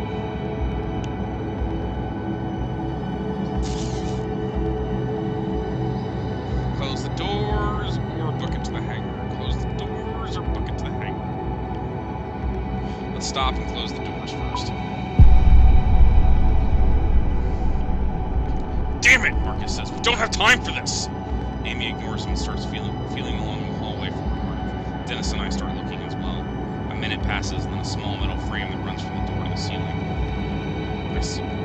Is that it? I ask. Yes, Amy says. I look for the door and see the old metal track that runs along the frame. Let's move it, I say. Amy, Dennis, and I start pulling as hard as we can, but it barely budges an inch. Behind us, that static noise rings out again. My heart seems to stutter, and Marcus lets out a little whine. We're running out of time. We need to go, Marcus screams. Those things are getting closer every second. Help us, Marcus! It'll make a difference, he says. Shut up and help us, and then we'll find out, I shout. Reluctantly, Marcus walks over and grabs the door. We all groan and strain to pull. It starts inching slowly and then begins moving steadily. Once we get it started, it slides easily. We hear the wall closing off as the hallway behind us. I think we can see the merest glimpse of the odd, illuminated shape in the darkness. It's cut off by the slight thump of the hydraulic door being pushed against the frame in the opposite wall. Amy turns and locks in place. Great, now let's haul ass, says Marcus. We all turn and get moving again, still feeling unsure about our prospects. The fact that yet another shrill noise sounds out elsewhere in the facility is not calm. And then there are two of them. It's almost like, almost like they're calling out to one another. The doors to the hangars sit up ahead at the entrance like some enormous labyrinth.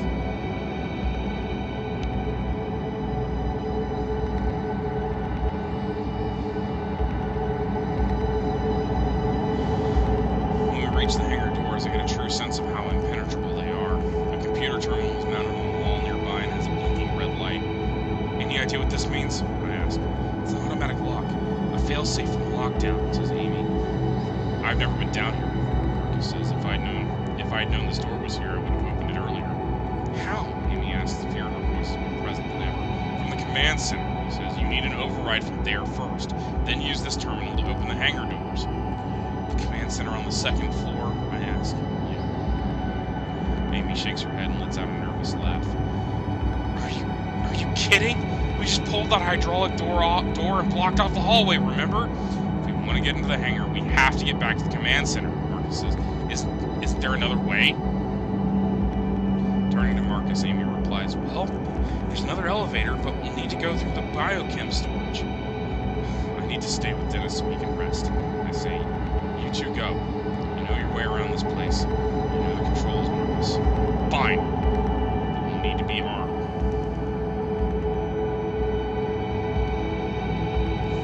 God damn.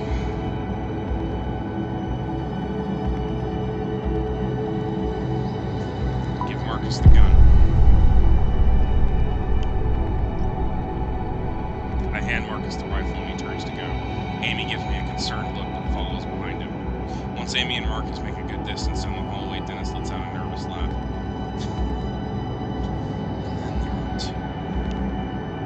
Dennis looks much better, but he still needs to use the wall to stay standing. Didn't Amy say that there were guns and emergency kits in the maintenance room near the hangar doors? I ask. Yeah, I think so, Dennis says, looking exhausted. I look ahead and see a door on the far right that reads maintenance. Might as well give it a try. I go to the door, I open it and find that it's locked. I push with my shoulder. I give it a hard shove, but it doesn't budge. I'm about to try again, but then I hear a dry, choking sound from just down the hallway. It's barely audible, but it's not my imagination. My first thought it was one of the things, one of the monsters, but after calming my nerves and reassessing, it sounds more like a person. I think about how angry and on edge Amy was when she turned to leave, as well as how scared Marcus had looked. Alarm bells sound in my head before I know it. I'm heading back down the hall away from the hangar doors. Stay here. I'll be alright, I whisper over my shoulder to them. See if you can figure out how to get into the maintenance room. Where are you going? He asks. I don't bother answering him as I bound for the door where Amy and Marcus went.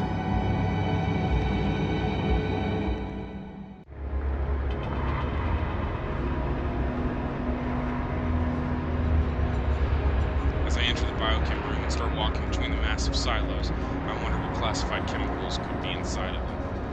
I'm fully expecting one of Amy's creatures to come flying out from the intersection of halls up ahead. I think I hear something. A skittering noise and someone moving quickly.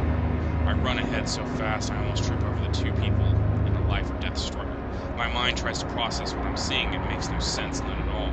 Marcus is on the floor with Amy pinned beneath him. He has his rifle at her throat, pushing her down to the floor and choking her with it.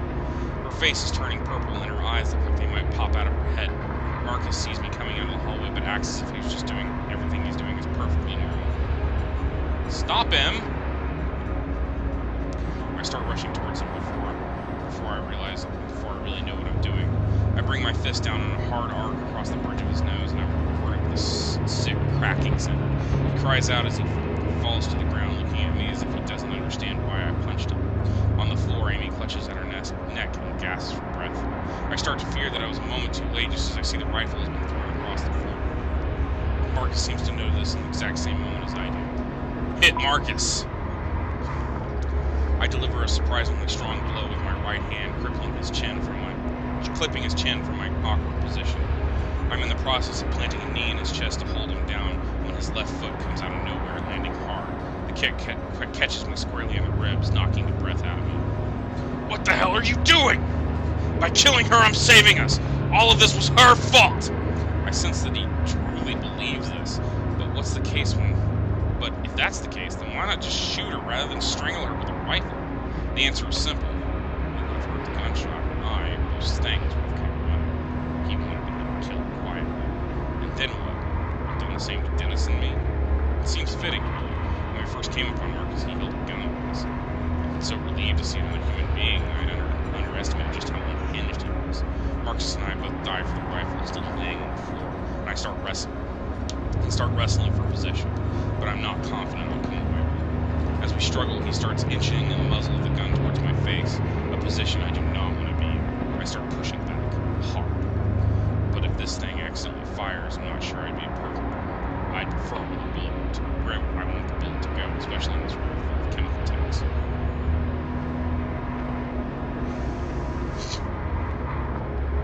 Force muzzle towards Marcus.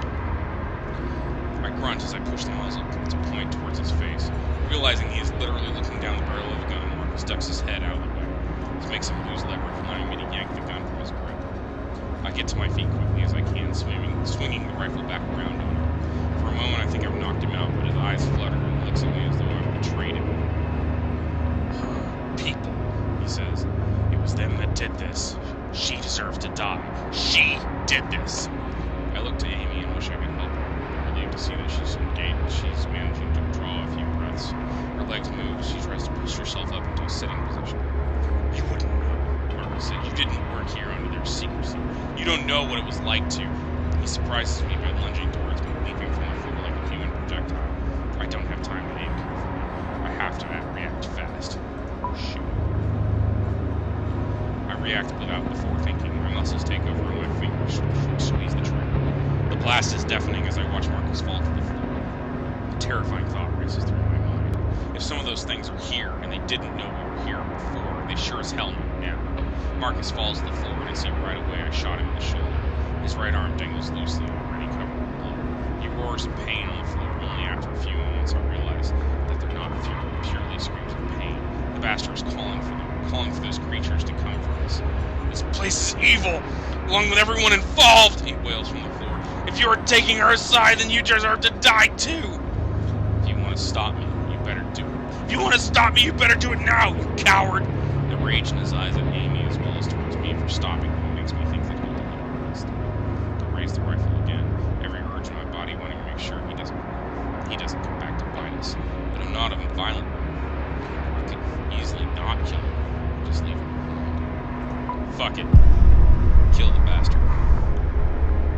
I aim for his head and start to squeeze the trigger. I can't complete the motion.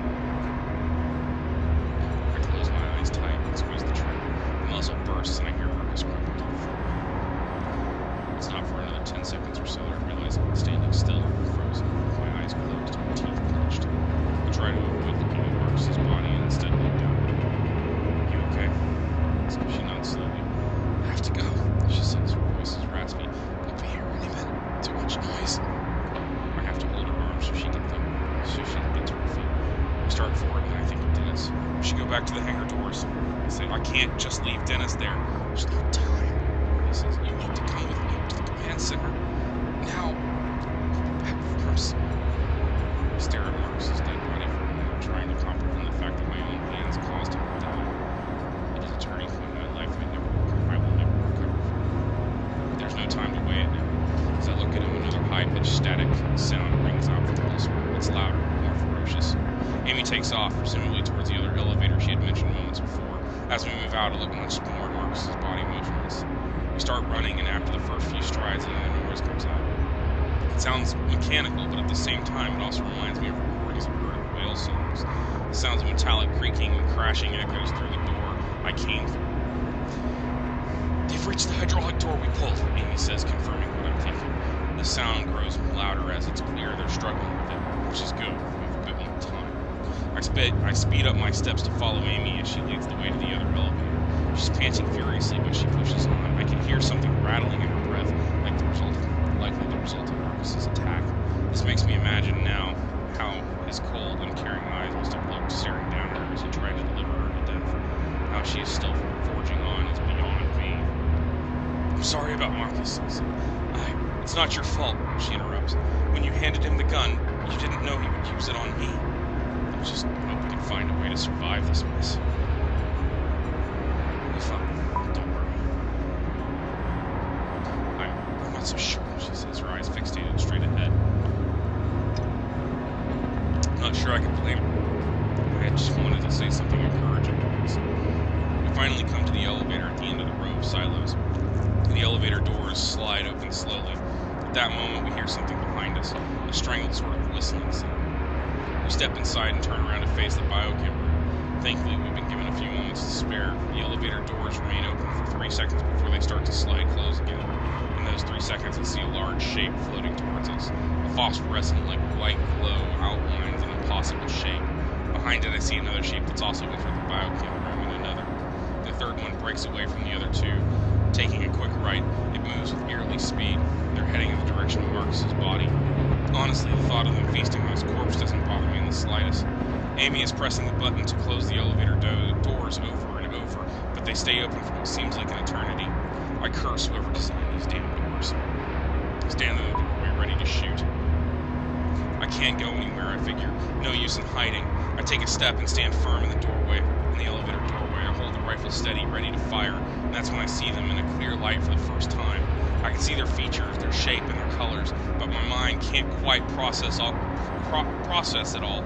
Nothing about them makes sense. My eyes try to see a squid, but that's not what these things are. They are gray and white and seem to be nothing more than squirming light. Their appendages are neither legs nor tentacles, but somewhere in between. They don't walk on these appendages, but use them to glide. They move like ghosts and seem to jerk every few feet or so. But I'm pretty sure that this jerking effect is not the result of their moving, but my mind's inability to understand how they're moving exactly. It's more than their appearance that makes it a mockery of reality.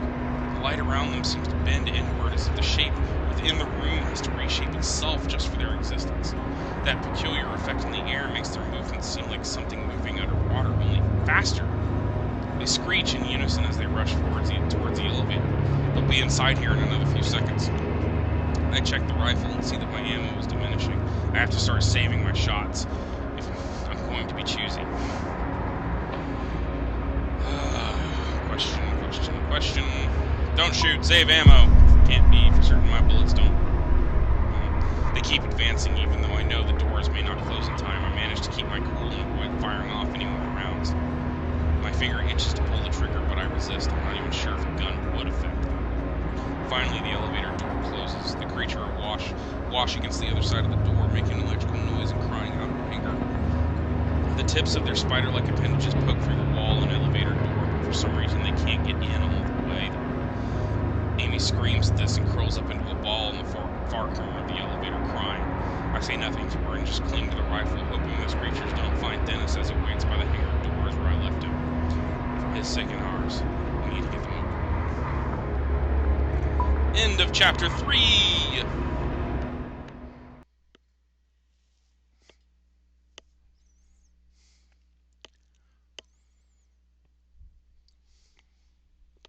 You and 59% of players told Dennis he'd probably be fine. Slow them down. You and 35% of players sided with Amy on pulling the hydraulic door. Who to trust? You and 31% of players gave the gun to Marcus. Murder or mercy? You and 42% of players killed Marcus. An hour later. You and 68% of players conserve your bullets for later instead of shooting the creatures. Because saving ammo. Good plan.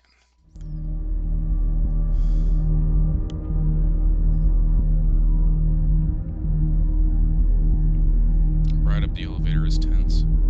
I take a series of deep breaths, doing everything I can to stay in control. Amy has gotten back on her feet, but her head is pressed against the elevator wall as she suppresses a series of sobs. I find myself trying to remember the way those creatures looked, but my mind seems to shudder at the effort. I have seen something that is an impossibility, a mockery of what I know is real. This fills me with terror that dwarfs anything else I have felt since discovering this facility. I try to focus my mind on something else, and that's when I remember that I just murdered Marcus. I killed Marcus, I say, the thought feeling like jumping into cold water. Have you ever killed anyone before? Amy asks.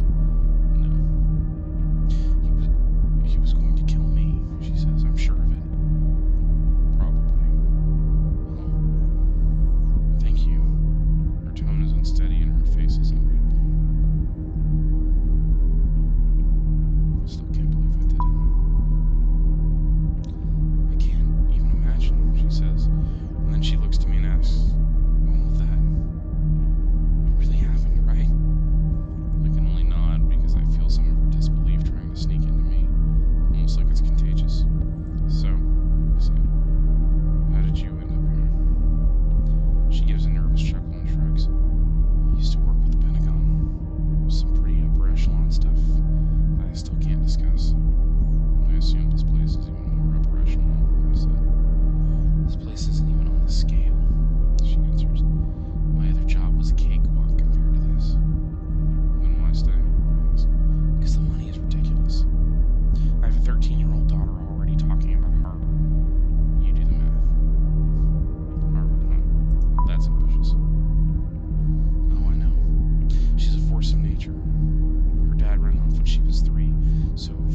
hastily wipes her tears, and we waste no time in getting back inside the command center.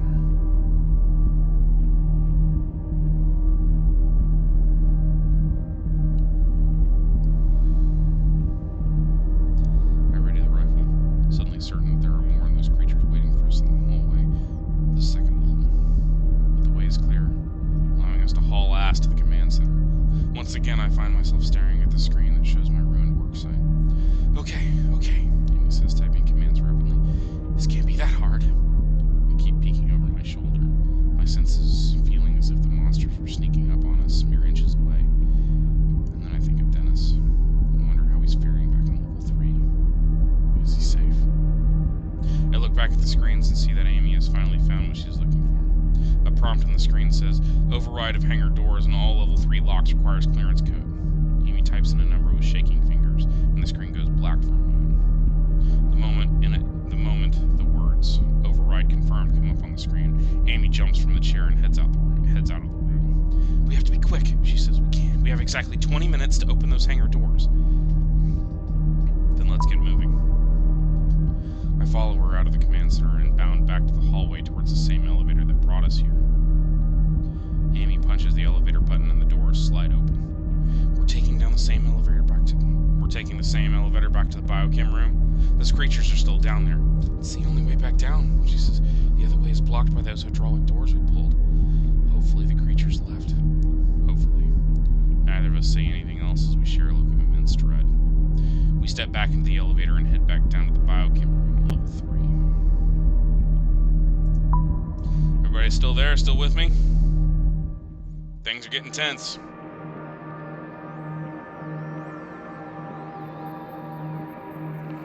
As the elevator doors open, we peer out, looking to see if the creatures are still in the area. But it's all clear. When Amy looks to me, her eyes are clear and strong. Lucas wasn't entirely wrong, Amy says as we start walking back towards the hangar doors. About what? I ask. About how I'm partially to blame for this. Why would you be to blame? Some of the things we do here, it's scary. We should have known that one day something like this would happen. Everyone here with knowledge of what goes on in level 3 is to blame. It's a highly advanced research facility, I say, doing amazing but risky stuff.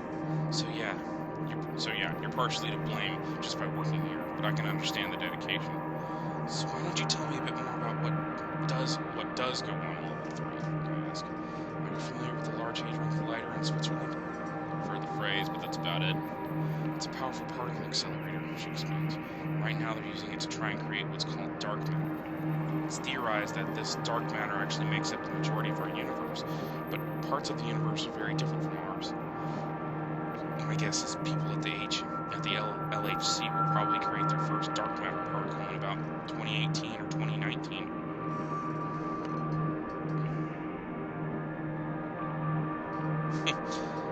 You ran off for a shower?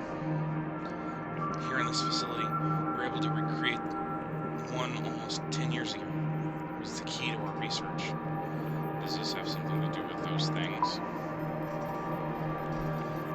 Well, we still don't know all there is to know about dark matter, or other matter we have yet to identify.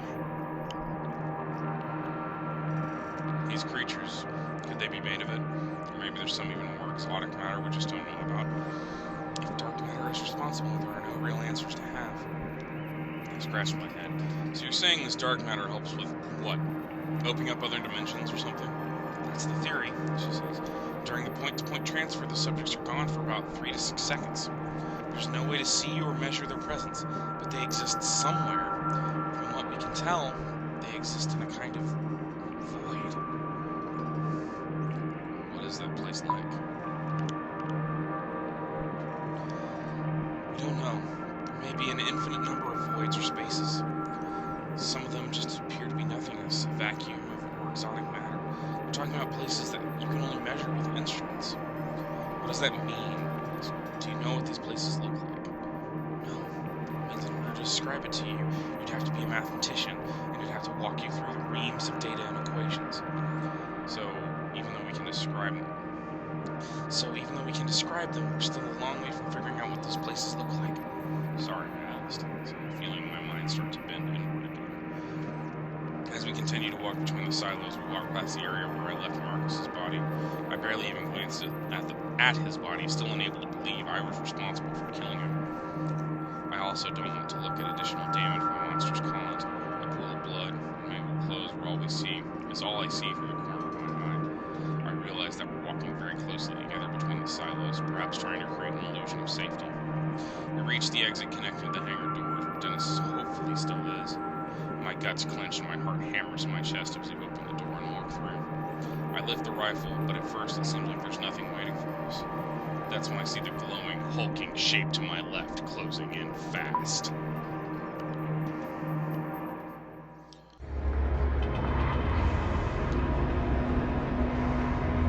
Glad I saved them bullets.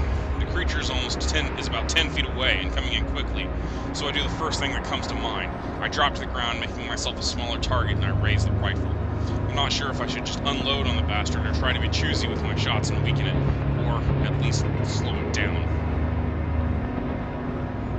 Shoot to weaken! I'm trying to save bullets. My shot causes the entire milky white frame to jerk to the floor.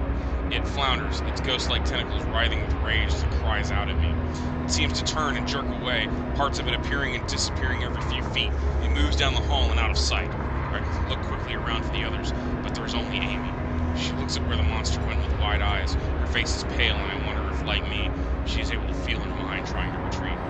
Come on, I say, let's find Dennis and get through the hangar doors.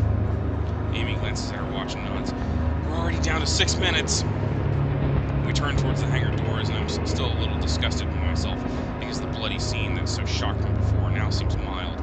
Amy goes to work on the computer console on the side of the door. She starts punching in keys, saying, This is going to take some time. I thought you already unlocked it, I asked. I did, but for this door, there's still secret permissions I need to hack. Marcus would have known how to do this. She trails off, and I decide to let her work. Suddenly, something slams into me. I feel my feet leave the floor, and I'm literally thrown across the concrete. I look up in time to see one of the creatures. It's apparently in no hurry to attack me again, focusing on Amy instead. She's not armed. I need to come up with a plan and get this thing away from her, so she can focus on getting through the door. It rages one of its flickering appendages, making me certain that part of its makeup is pure light and energy. I can easily take a shot with my rifle, but my mind reels again on how much remaining ammo I have.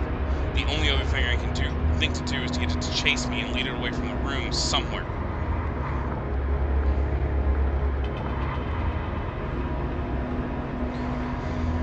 Fuck it. Blow the fucker away. I lift the rifle groggily and fire as quickly as I can. Not having good footing and still reeling from the attack, the aim is off, but the noise of it distracts the monster from Amy. The monster turns to me, and I am again face to face with something that has no business being in this world, in this reality. Its body gives off a sort of glow around the central part, a bulbous core that is branched off into 2 humps, very much like a spider. Again, I sense this visual information is not accurate, but it's the best I can do to make sense of this impossible creature. I pull the trigger again, this shot taking the monster directly in the center. It spasms backwards and lets out a shriek of agony that makes my ears feel like they'll explode. From somewhere very close by, another creature cries out in response. You okay? I ask Amy. I can clearly see her battling for control of her faculties. Steel determination wins out again, and she gives me a grim nod. Any sign of where Dennis went? I ask, hoping she hasn't noticed his body somewhere. No, she replies, and that's when I realize I have no idea how many rounds I have remaining in the rifle. This isn't a model I'm familiar with.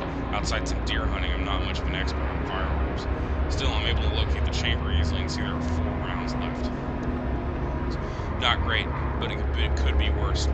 How are we on time? I ask her. 4 minutes. I'm going as fast as I can, she says. Amy does her best to focus on the keyboard, but there's still no sign of Dennis. Before I have time to look around, a screeching sound erupts from the other end of the room. I bring the rifle up in a shooter stance and turn around. With the hangar doors right behind me, no signs of Dennis, and a closing window of time, I have to be confident. Yet when 2 monsters come around the corner, my body wants to shut down. The appendages seem to jump in time and space, reaching out for a split second, independent of the body, and then disappearing back to where they came from. It turns and screeches at me, its glowing tentacles snaking out of its body. My knees tremble uncontrollably. Behind me, Amy shrieks. I feel myself losing control, my mind sliding into the abyss of insanity. I pull myself back from the brink. I've got to stay in control. Shoot them. I step away from Amy and the hangar doors and towards the monster, ready to defend her. With my rifle, I ready my rifle, but the creature wastes no time. It takes that jerky motion towards me, and there's a sharp pain in my chest as it collides with me. Through me, it's hard to tell. My instinct is to try to grapple to hold this thing down, but then I realize I don't even know that if that will work. Try to grab the creature! I try to grapple with the creature, but it feels very different from my struggle with Marcus earlier. It's not easily grabbed. My fingers slide through parts of it, some parts like a ghost, others like a jellyfish. Touching it burns my hands, but only slightly. Then I realize I can't grip it. I quickly spring away and turn to face it. With screams of defiance, I raise the rifle and put a round in its core. The shot lands dead center, and the light inside of it flickers almost violently. It falls back against the wall, issuing a hiss of its telltale static noise, and then it jerks away and retreats, at least for now. Another terror appears as out of nowhere, screaming at me with its high-pitched whine. It bounds forward, charging on its strange, spastic way. I aim the rifle, intending to take this one in the core, too. I take several shots, but it's still coming at me. As it slams into me, I realize that I only have one bullet left. On contact, the wind is knocked out of me in my lungs, and the back of my head strikes the floor. But neither of these things are as alarming as the fact that the beast is on top of me. Its exterior is like a seashell that has been pounded by the surf for so long that has lost all edges and ridges. With the grip, it tries to capture me in with its pure violence. I feel those light-soaked appendages start to wrap around me. I raise the rifle, knowing I still have only one shot left. The weight of the monster is erratic. One moment I feel weightless, another I feel like I'm going to be crushed. I push forward with the rifle to aim, but it's overpowering me. I'm not sure I'll be able to get an effective shot off. I see the core of its body, a spider-like shape connected to the rest of it by a thin white string of tissue. I know I'll be dead within seconds unless I manage a shot, but I don't know where to aim. This thing has already survived. The thing has already survived for so long. Shoot for the center. The creature is seconds away from tearing into my shoulder. I have to stop it. Now. I grunt as I try to angle the rifle in the direction of the beast's formless core. The appendages begin tugging it down the barrel, and it's all at that moment I pull the trigger, unleashing my final shot. Thank God I saved this bullet earlier. The shot aggravates it to win me some breathing room. I've saved my shoulders, but this thing is still alive and kicking. But then I see the creature extend its tentacles in a violent whip-like motion away from me, while it makes the static screeching sound. The creature disappears in the thin air and reappears a few feet from me, retreating. With a shudder and a cry of desperation, I get to my feet just in time to see the monsters head in the direction of the biochem room. Amy looks over at me from a terminal at the hangar doors, looking petrified. I manage to help myself up and see another figure nearing us, but to my relief, I realize it's a human figure, Dennis, with a gun. You okay, boss? He asks, but his eyes aren't on me. They're looking to the creature, trying to understand exactly what he's just seen. About 15 minutes ago, I heard the door in that maintenance room unlock. Dennis says, pointing to the room I had tried to bust into earlier. Amy says, I did the override in the command center and unlocked all the small doors down here, including that maintenance door. I went inside there and hid, Dennis continues. While I was waiting for you, I came back and I found a massive trunk. There were a few guns in it, so I grabbed this one. He says, patting the shotgun. I'm glad you're safe, Dennis. Thanks, boss. Me too. Great. Now, how's that door coming along? I asked Amy. She makes a final key press and says, Done! The doors open with the noise of hydraulics and a whoosh of air. Dennis, Amy, and I climb up the head and head through the doors, moving on nothing more than adrenaline. I see her look longingly at the maintenance door. I see her look longingly at the maintenance room Dennis took the shotgun from. You get into the hangar, Dennis says. I'll get some more firepower. Satisfied with my plan, Amy heads through the door. We scramble inside, finally inside the hangar. Dennis approaches from behind, holding several guns, looking like a kid who grabbed an armful of Halloween candy. Amy reaches out for a 9mm with one hand. Dennis turns to me and holds out a shotgun and a handgun for me to choose. Both look deadly. The shotgun looks more powerful, but the handgun will be more precise. Take the shotty!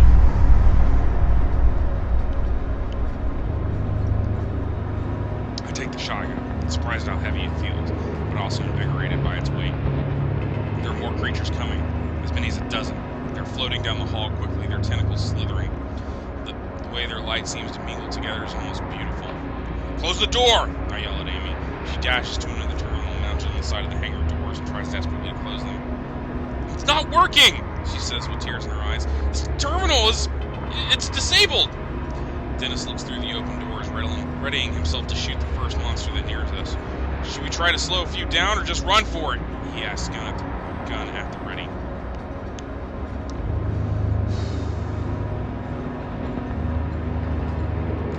Fire away.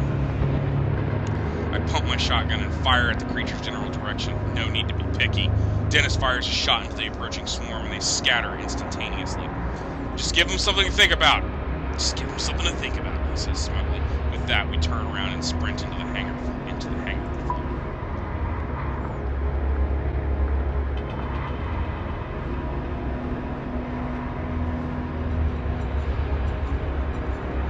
The room is enormous, so large to call it a room seems silly. The large concrete floor stretches out below an expansive lofted ceiling. The area is mostly empty except for one side, which has rows and rows of metal barrels. Back on the far wall is a lit area that seems to expose more rooms, labs, and machinery. So in the rear of the hangar, I can see some kind of chamber or control center. Dennis and I follow Amy across the hangar floor. Behind us, a series of rough, slithering sounds tells us that the creatures have made their way into the hangar. From somewhere up ahead, a loud buzzing noise sounds out. It reminds me of the slight buzzing noise I heard in the forest, the noise that I've tried to avoid. I look ahead and see that in the far back of the hangar, a bright red light is flashing. There's a small hatch or door below the light. The hatch is open and I can see a shape inside it. I can barely make out the figure of a man standing there, holding an industrial microphone. As soon as I see him, I hear his huge, amplified voice. It blares out over the intercom system and he sounds pissed. "I don't know who the hell you are," he says, "but this is a government facility on lockdown, and there are protocols to—" Shit! I assume the curse coincides with the exact moment he sees the creatures. They're making their way through the hangar doors. There are about 20 feet between us and the creatures. I act instinctively, squeezing off 2 shots with the shotgun. The first sprays low, hitting the floor and causing a shower of sparks, but the second shot causes one monster to jerk backwards. It's a good thing that shotgun is quite forgiving. Amy and Dennis take the cue and start firing as well. The floor becomes littered with a swirling white fluid from the wounded creatures' bodies, but they're not slowing down. The alarm keeps shrieking behind us, and when I turn to see anything has changed back there, I trip over my feet.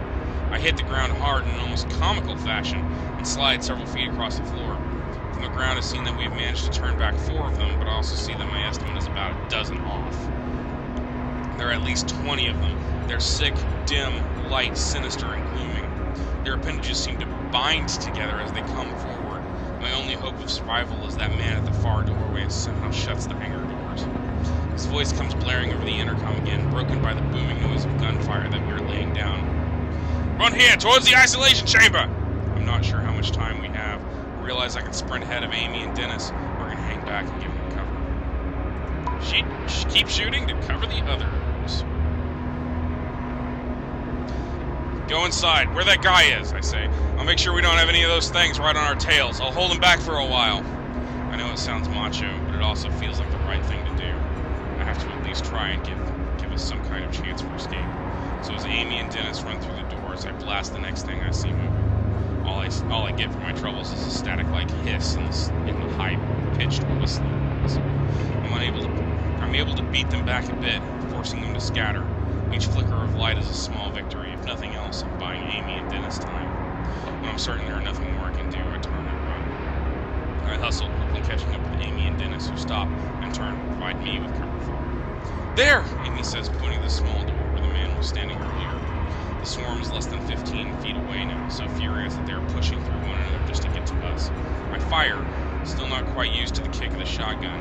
I aim for the core of one, but the shot hits low. Still, it knocks the bastard back, giving me time to readjust. We're in the middle of the hangar floor now, with the isolation chamber ahead and the monsters behind. Beside me, Dennis also fires. The kick of the gun jolts him, probably a result of him being weakened from the blood loss. His shot lands true, though, causing a jerk stumble and a flickering of its light. "We're almost in!" Amy yells. As we get close to the door, we hope will save us. Tell Dennis and Amy to go first. "Get inside!" I tell Amy and Dennis, motioning for him to get moving with my gun. I open the door and give Dennis a push forward. He resists, more more eager to try taking down another of the beasts before he makes it to safety, but he eventually gives in. I wait a beat or two to make sure Amy is inside too. I fire off a few more rounds at the creatures that are still headed for us, hoping to slow them down. When Amy and Dennis clear the door, I nearly dash inside. Then I feel something hot seep into my back. "Roger!" Dennis yells. The pain in my back is so immense that I immediately notice the fact that I'm being lifted from the floor. I look down and see one of the creatures is using its flowing arms to grab me by my waist, its tentacles wrapping around me. It lifts me into the air as if presenting me as a trophy to its friends. I can't angle the shotgun to fire off a round, so I bring the stock of it down on the monster's translucent, smooth body. It's like striking at fog. My attack has little effect. As it continues to hoist me up, screeching its approval, Dennis comes back out of the room and fires off a shot. The bullet catches the monster on the underside of its core, sending it backwards and causing it to freeze for a moment. It releases me and I hit the ground, dropping my gun and again finding myself unable to breathe. I feel slightly dizzy, but that fades when I see Dennis still standing outside the door. He's firing into the beasts like a madman and doesn't see the one to his left, coming along the edge of the wall. Push him.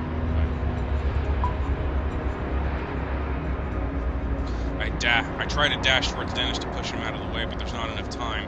The creature jerks out of existence and then reappears right behind him. By the time Dennis turns and sees the creature coming, it's already drawn several of its appendages back to strike. Dennis tries to raise the gun, but it's knocked away by one of the tentacles. A second tentacle strikes, and Dennis is spun around and thrown off balance by the attack. Dennis catches himself before falling. A third tentacle wraps around Dennis's forearm, and I can see it squeeze, tightening instantly. The tip of the appendage passes clearly through his hand, its blood-soaked tip poking out through his palm. Dennis's face grimaces in pain as he tries to wrench his arm free, but the creature's tentacle has his hand speared like a nail through wood. In a moment of dark clarity, I realize that I can free him with a clean shot of the monster's tentacle, but it will likely mean blowing off Dennis's hand. "Dennis!" I yell over the creature's high-pitched static sound. "Can you get free? I have a shot! Maybe!"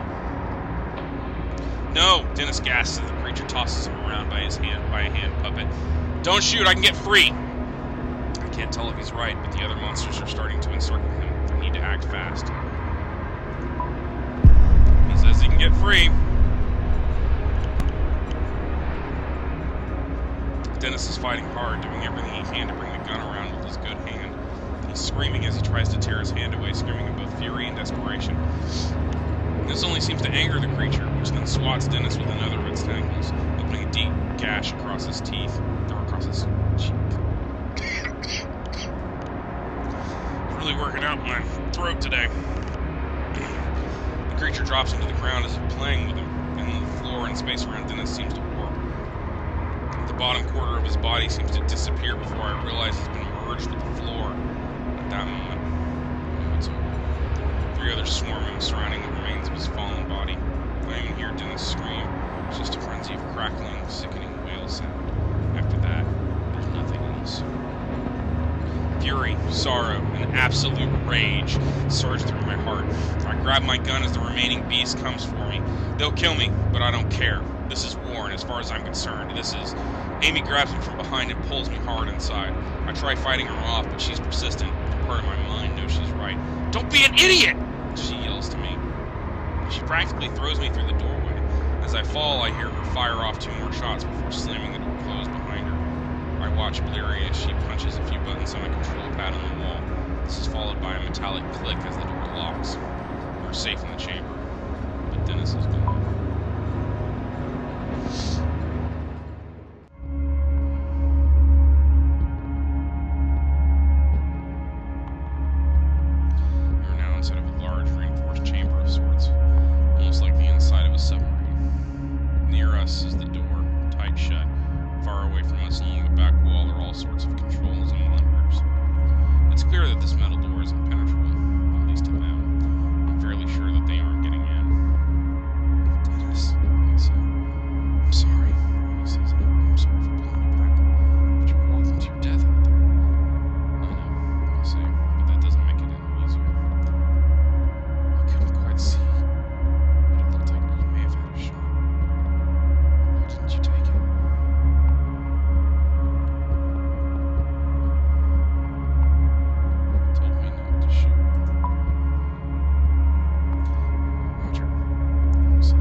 Oh my God, I'm sorry. He's dead. I say, hoping that speaking the words will help me understand what just happened. I came through all of this to try and save him, and he's dead. How did this happen? Why did I listen to him? Out of nowhere, an image of Dennis pumping his fist after winning a game of pool pops into my head. I can't reconcile that happy image with what I just saw. I feel myself zoning out, wanting to just give up. But I'm stubborn. And the fact that Dennis is dead is a motivator. I have to get out of here, I say. What I don't say is that I have to get out of here, so all of this trouble will have been worth something. We are interrupted by a man's voice booming behind us. Just what the hell do you think you're doing? The man roars. He's an older man who seems to exude power and authority, but he also looks tired and scared. I assume this is Barksdale. He walks over to us from the back recesses of the chamber. We didn't have a choice, Amy responds. We had to. You did. Did you override the locks on the hangar doors? Barksdale demands. Yes, I did. But we had to. Do you have any idea what you could have done? Amy doesn't answer right away. She is furious, but is also scared and visibly exhausted. Who is this? I address my question to Amy, preferring to get my info from her rather than whomever this is. The man doesn't break eye contact with Amy. Colonel Barksdale. He runs the place, she says, annoyed. Look, Barksdale, she says, you can berate me and lecture me all you want when this mess is over. But right now, I have a wounded civilian here, and as you can see, several entities trying to get into this room. So if you could actually do something instead of sitting on your throne and yelling at me, that would be great.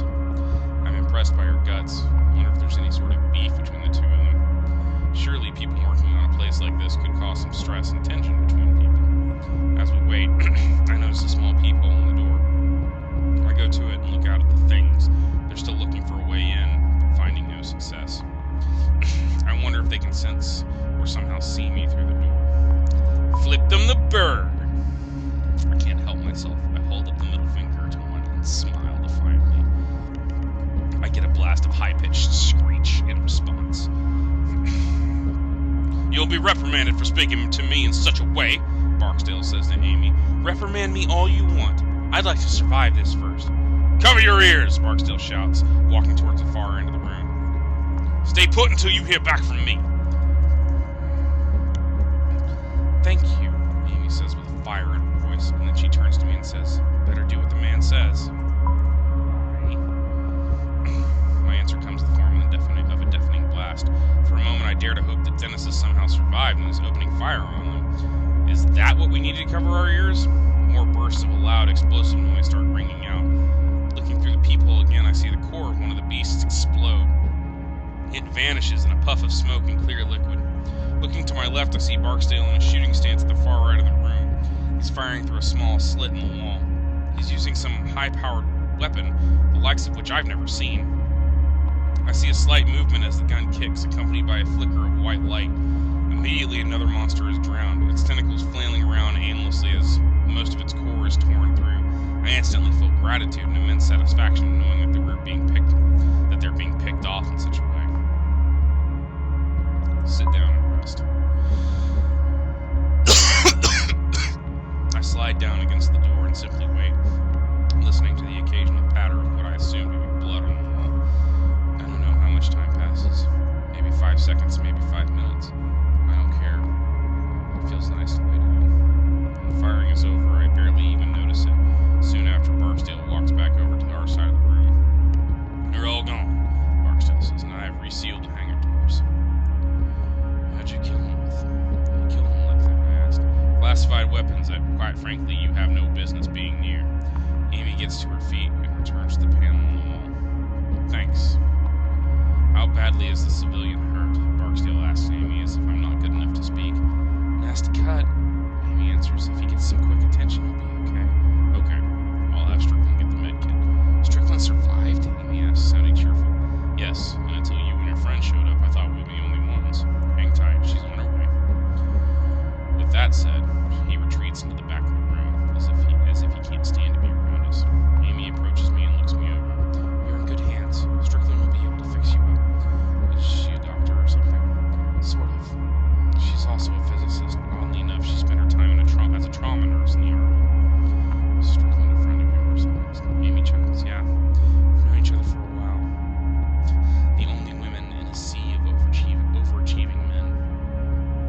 must be glad Strickland survived.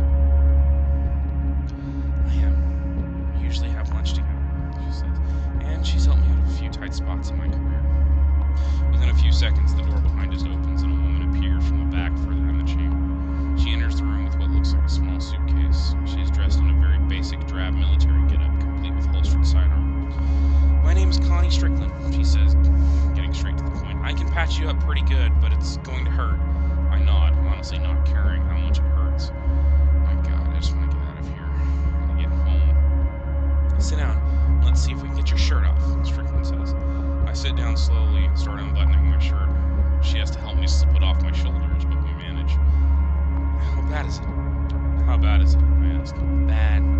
Almost looks like a burn, but we've seen much worse. I might as well talk to Strickland if only to distract myself from the pain. What's your story? Strickland rolls his eyes as she gathers up a needle and some thread. I was always into fringe science. I started in labs where those eccentric Russian scientists were being funded by the U.S.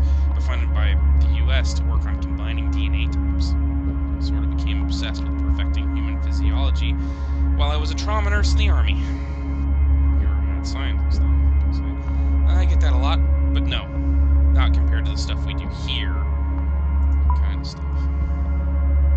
It's complicated. Comar masses, gravity, quantum gravity, crunching things down to their Schwarzschild radiuses, fun stuff.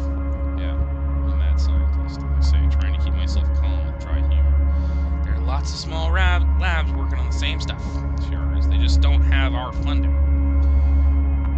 When you guys ran in here, I was horrified. Those barrels outside, not sure if you saw them. Well, if you shoot them, it could have been bad.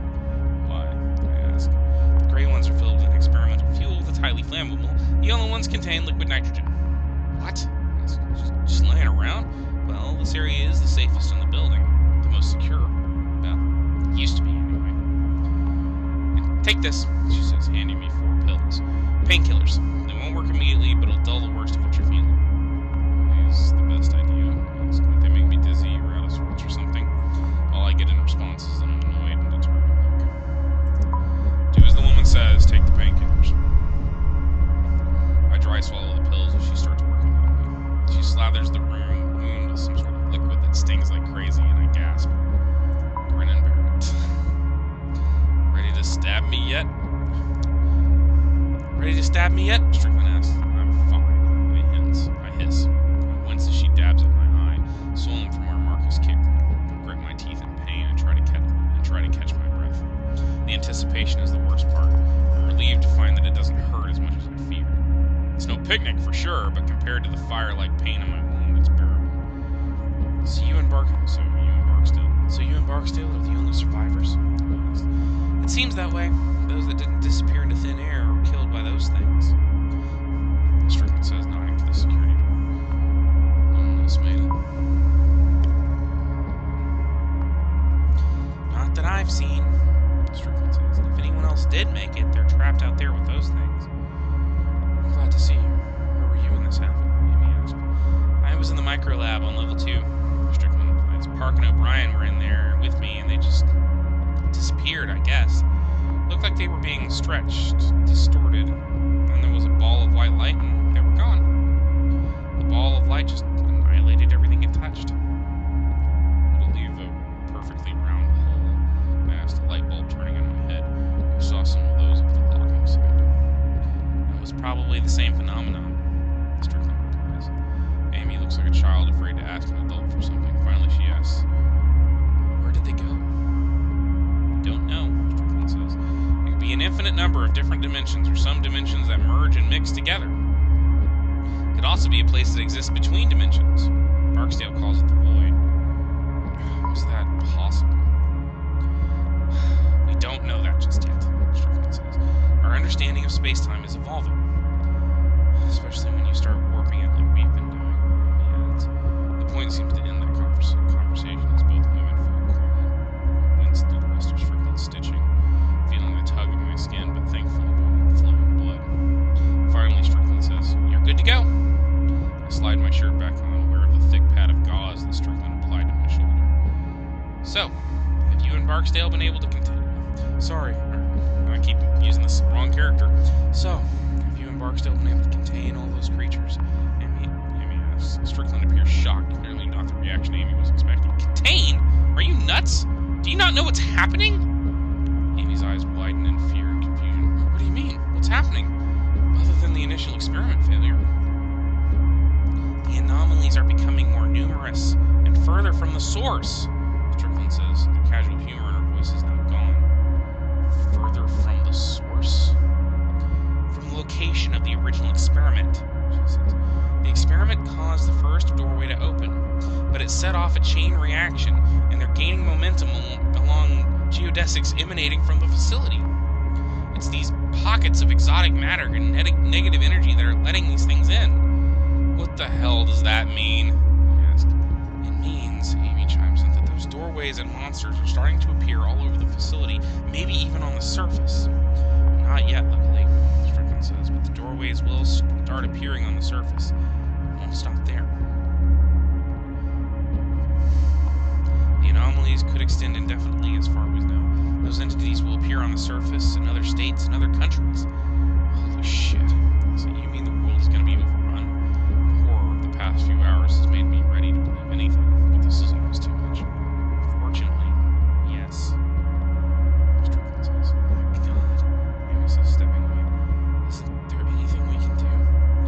There is a last resort, Strickland says, her eyes darting over to Barksdale at the back of the room. There's an emergency fail-safe switch. What? Amy says, I've never heard of that. Where? You weren't cleared for it, Strickland replies. That switch. Is it a way to stop this? Yes, Strickland says, seeming uneasy with the conversation. What does the switch do?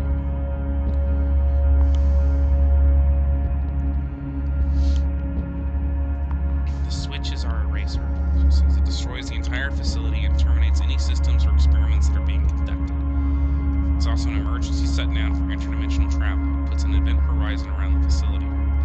What the hell is that? I asked incredulously. It's the perimeter of a black hole. It implies the boundary inside which nothing can escape, not even light. But there's two problems with hitting the switch. So the first problem is that we get killed, sucked into a black hole before we'd even have time to evacuate. The second reason, Strickland whispers suddenly quiet, is that Barksdale will allow it. What? Amy gasps. Why not? He wants to allow those things to flood the surface? Thousands, millions will die. Strickland puts her hand up, silencing Amy. They both peer over the far side of the room where Barksdale has his back turned. I know. He says he doesn't care. He says he'll be happy to be rid of the oversight so he can continue his work. The oversight? Amy almost screams, regaining control of her voice when Strickland gives her another look of warning. You mean our government, is aware this could disrupt, even topple our government. He's aware this could disrupt or topple our government, he doesn't even care. Strickland sighs. Barksdale as well. He's off the range. He's gone wrong. And this comment makes me look at the shotgun. I'd clearly forgotten it in the last few moments.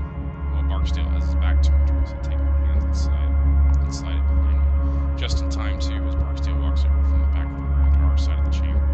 He gives Strickland a suspicious look before speaking to him. Is the civilian going to survive? He asked. Yes, he's stitched up and good to go, Strickland replies. That's great news, Barksdale says. I'm sitting right here, I say sarcastically. You can actually speak to me, you know. Amy, it's quite nice to see that you have survived, he says. Were there any others?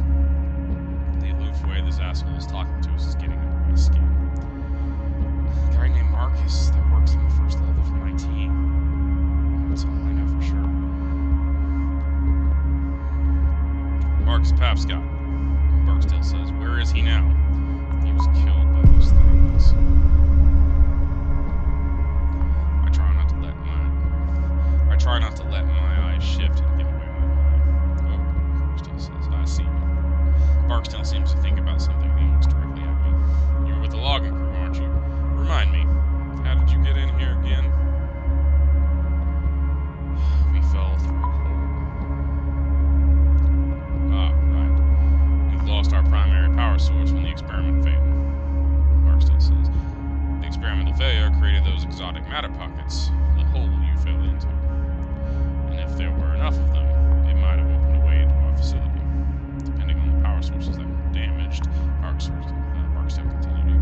also shut down the locking systems before the backups kicked in. Everything is starting to make sense now. From the very start, it seemed peculiar that we'd been so easily to walk into this place. Where is the rest of our crew?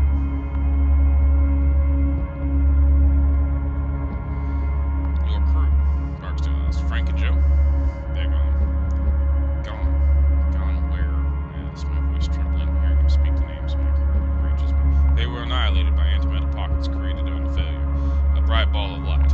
In the aftermath, all you'd see would be a round hole in the ground. Barksdale says this like he's sharing yesterday's sports scores. I let my face crumple in my hands. I suspected this, but all this time, they were already dead. It caused the experiment to fail. Your crew hit one of our main power lines. We're not sure exactly how, but we know that's what did it. You're trying to blame all this on me? The timing was unfortunate, Barksdale says. So, what do we do now? Now it's time to continue our work, Barksdale says calmly, turning away to the instruments on the near wall. You're insane. You want to keep your little toys to yourself. I say, my teeth clenched to you, and you're willing to unleash those monsters on the world to do it. Indeed, Barksdale says. I want to continue my work. Other researchers will eventually discover what we have, sure, but I want it to be me. This is my laboratory, these are my experiments. The work I've led here will earn me a place in history. And quite frankly, I don't need to explain it to you. Up on the surface, they'll struggle to defend themselves, since they won't know what they're dealing with. I had the necessary weapons. After a few months, who knows? Maybe I'll decide the world is ready for me to help them. We'll all go from there. Strickland steps up directly beside me and whispers in my ear. I wouldn't push him, she says.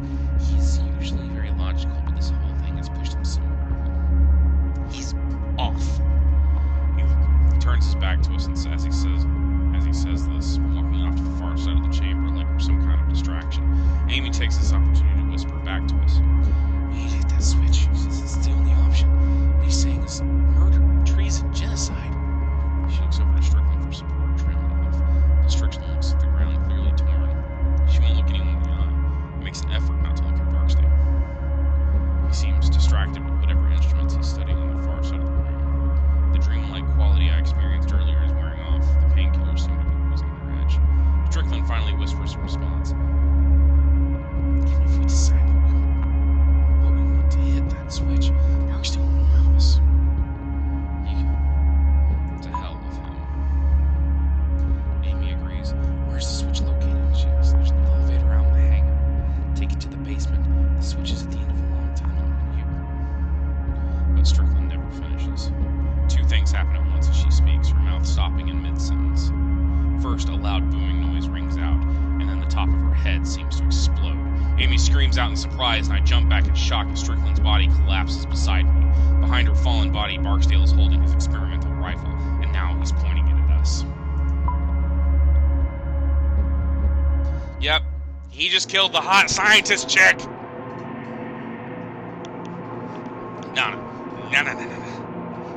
Ah, that's a sin. I wonder if Barksdale isn't crazier than Marcus. He just shot a woman that worked for him to keep her quiet. Surely he won't have an issue with killing me. Now, Barksdale yells. No more whispering. No more secrets. You two will stay in here. Get away from that door. If anyone whispers one more thing, I'll blow your heads off. My mind is racing to figure out a way to get through the secured door and out into the hangar. Beyond that, of course, there's the fairly safe switch. Make a distraction.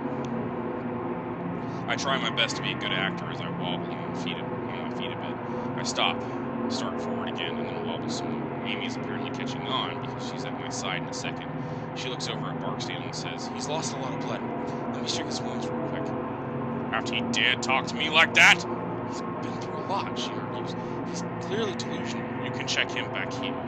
Barksdale says, you have 30 seconds to get away from that door, or I will. I stretch out my acting skills and actually stumble to my knee. I make a show of trying to get to my feet and stand still for a moment. I'm okay, I say. I'm okay. I think as quickly as I can, I raise my gun and fire. I don't even take aim. I just fire in Barksdale's general direction. Barksdale takes off running as my shot misses wide. How do you miss with a shotgun? He runs for cover to the back of the room. That's all we need. Amy fires a shot to keep him under cover as we head for the door. Amy pushes a button and the door swings open. Barksdale will be on us in a second, so we dash out into the hangar, ready to defend ourselves. Waifu number 2! No!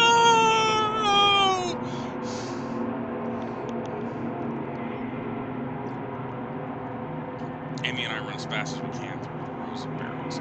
Barksdale comes charging out of the chamber almost immediately. As he steps into the hangar floor, he starts shooting. Each shot sends a jolt of fear through me as I wait for a bullet to end my life. We need to get the elevator on the far side of the room, Amy tells me. It leads down below to the switch. Let's sprint for the elevator. Okay, go! I take a few shots in Barksdale's direction, succeeding in getting him to take cover and pause the stream of fire.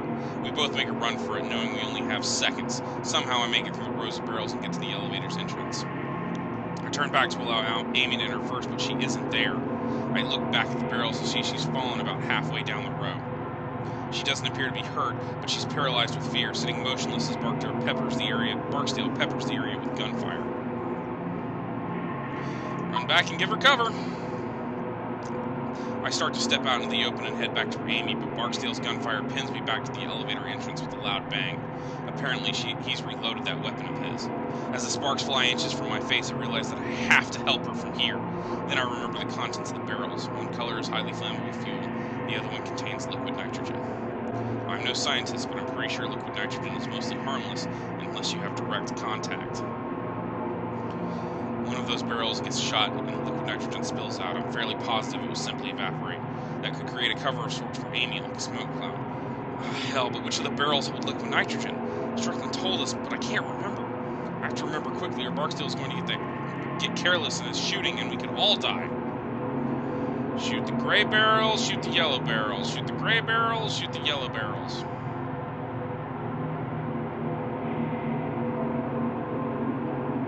We're gonna shoot the gray barrels. Gray. I'm pretty sure gray barrels have liquid nitrogen in them. Regardless, I don't have time to second guess myself. I take aim and pull the trigger, hitting a gray barrel 20 feet or so away from Amy. There's nothing at first, and I wonder if I have hit the empty barrel, and then there's a deafening explosion of fire. It knocks me on my ass, and I can hear Amy screaming.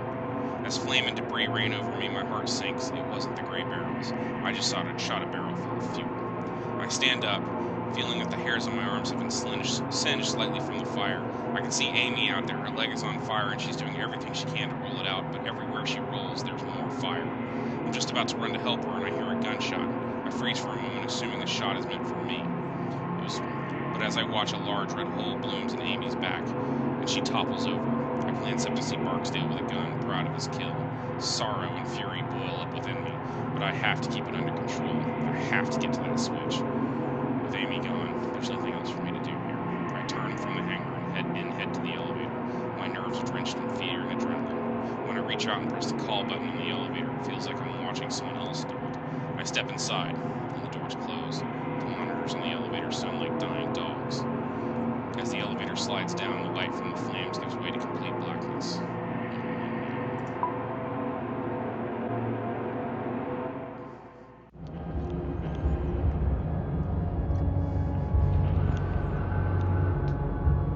I lose track of how long the elevator descends. It's hard to tell due to the lack of lighting. I must go another 500 feet underground. The elevator comes to a stop with a shuddering clang. I waste no time. The tunnel stretches out with sparse white bulbs lighting the way.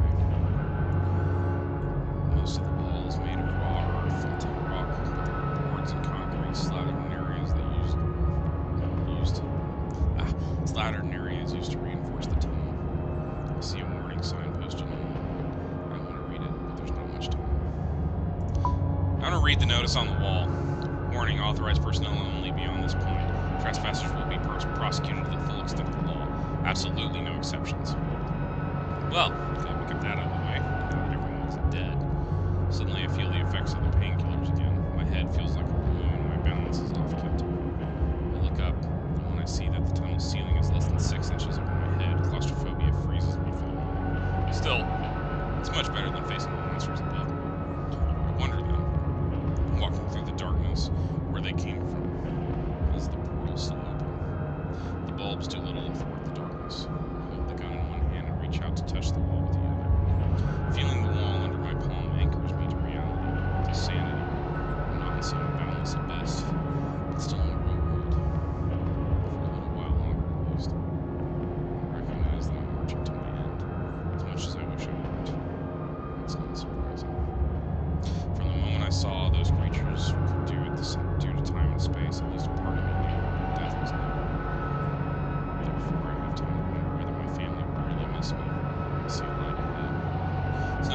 a speck of blue light, but in the darkness of the tunnel, it's like a lighthouse in a stormy sea.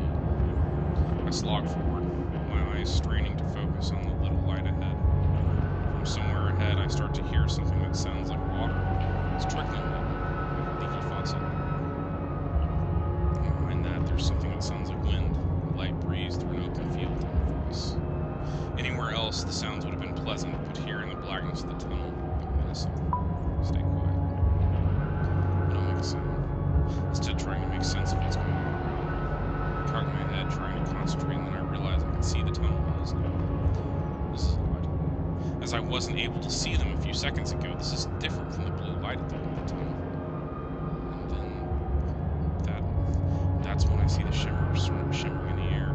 It looks like a foggy mirror standing over after a shower. And it's moving, dancing in the air like some abstract firefly. It's not menacing like the creatures, so that threat is null. It's peaceful, serene.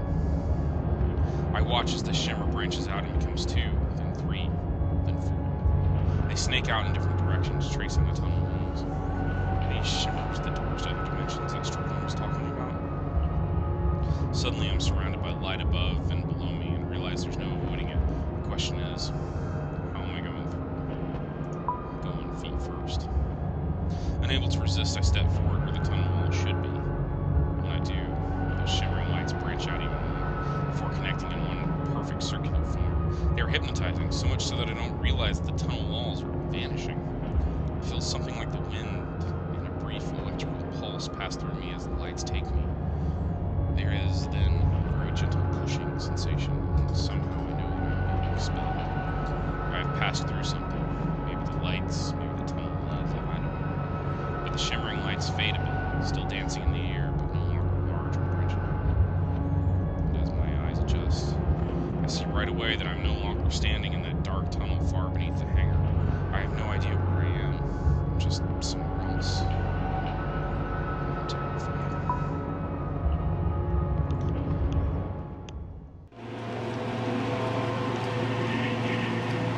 Well, fuck!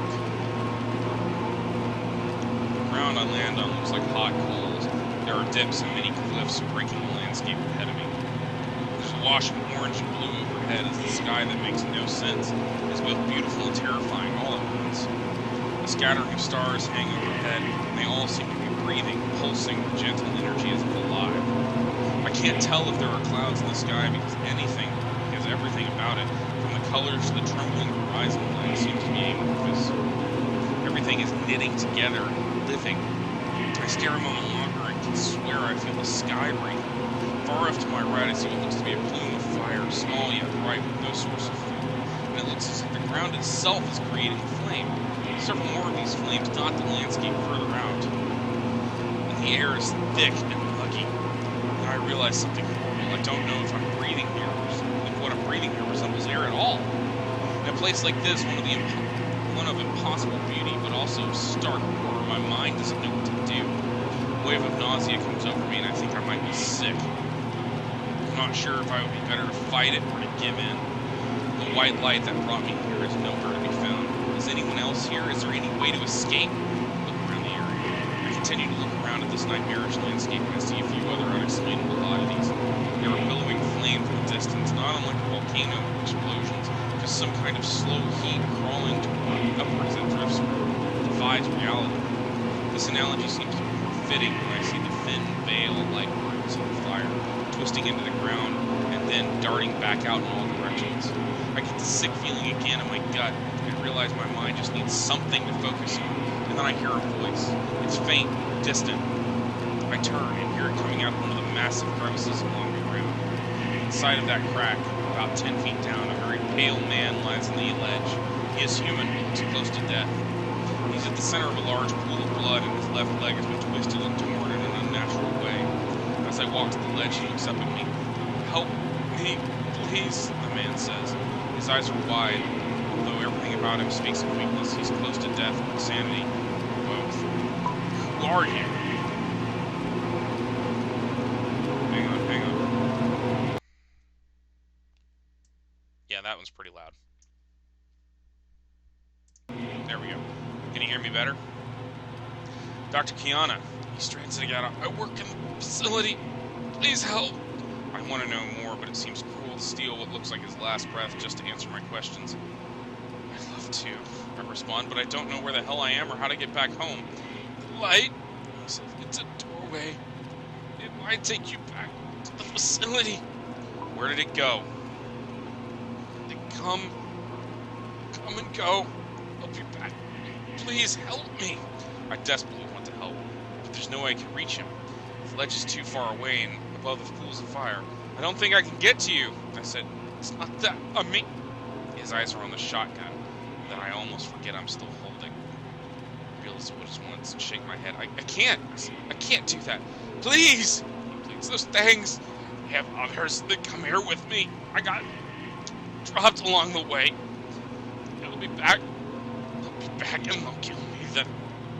He says, and again, indicating the gun will be quicker. It's painful. I can't. I repeat. Please. Look at my damn leg. I'm dead anyway. I'm about to refuse him again when I hear an all too familiar static sound from another crevice behind me. I hear another of those shrill voices and then watch as one of the monsters materializes out of the neighboring crevice. 2 more come out after it. Then a third, then 5, then 10. Soon I lose count. What was just a few turns into a flood. I suddenly understand the man's reasoning. A bullet would be a mercy. I check the gun and see that I only have 1 round left. I can use it on this guy, but I may need it for myself later. From beside me, the man pleads again. My God, he says, a waver of lunacy in his voice. Please. Shoot him. I look back at the man and wince. I know it's the right thing to do, but my finger resists. With a roar of disgust, I level the gun towards his head, turn my eyes away, and then pull the trigger. The man crumples lifelessly to the ground, and that's when I see the shimmers wavering to my right, in the direction I originally came from. I look back to the monsters and see that they have now noticed me. Some of them begin floating up the walls of the crevice. There's less than 10 feet separating us. The shimmers of white light are within arm's reach, its movements reminding me of a fish in an aquarium. I reach out and feel myself accepted by them again. I feel the sensation of wind and wait for the feeling of being pushed out, back to the tunnel in the facility. But it doesn't come this time. This time I feel something else. I feel a tugging sensation that seems to want to drag me in all directions at once. As the world goes dark, I realize that I'm somewhere else, and it's not the darkness of the tunnel. This is the darkness of a total void.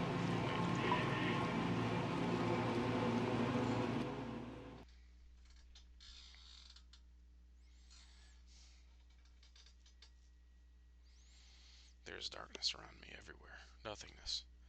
I feel nothing under my feet. Nothing to my sides. I can't touch or sense anything at all. I don't even know which way is up or down. It's as though I'm all that exists. And as I remain here, I just hear silence. Not even the sound of my heartbeat. The blackness is so deep that I can feel I can't distinguish between my thoughts and what's real. I hear screaming, but I can't tell if it's someone else or a mind screaming to fill this void. I try to move. I try to kick and move my arms. It's not working. But it's not clear in what way it's not working. Are my limbs not moving? Or have they gone numb? It's impossible to tell. My body has just become absent of all sensation. I assume this is a place that Strickland referred to, the place between dimensions. This darkness could consume me if it wanted to. I try to will myself out of it to have those shimmering lights spit me out, but it isn't happening. At this point, my mind starts to hallucinate, or at least I think it does. Are they visions? My mind playing tricks on me? I can't tell. All I can do is watch. I see the logging site. There's an image of Tony's lifeless body after I pulled it from under the dozer. I can see myself talking to Dennis, and he looks distraught as I tell him that Tony is gone.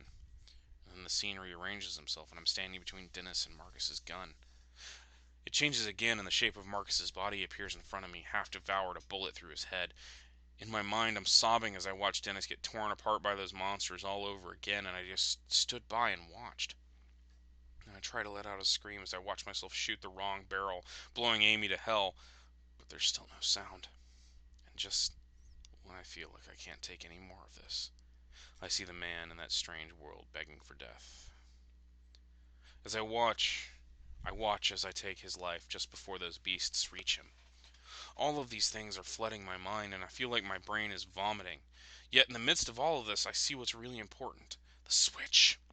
In my mind's eye, I see the glowing light at the tunnel, and one far end, small and distant. Try to focus on it. I focus my mind on the tunnel and the image of that flickering light.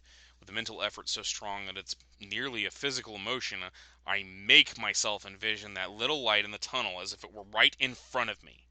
With that, I feel the wind again, a light breeze that seems to come from somewhere, and then a relief that I can only imagine feels like death. I move forward.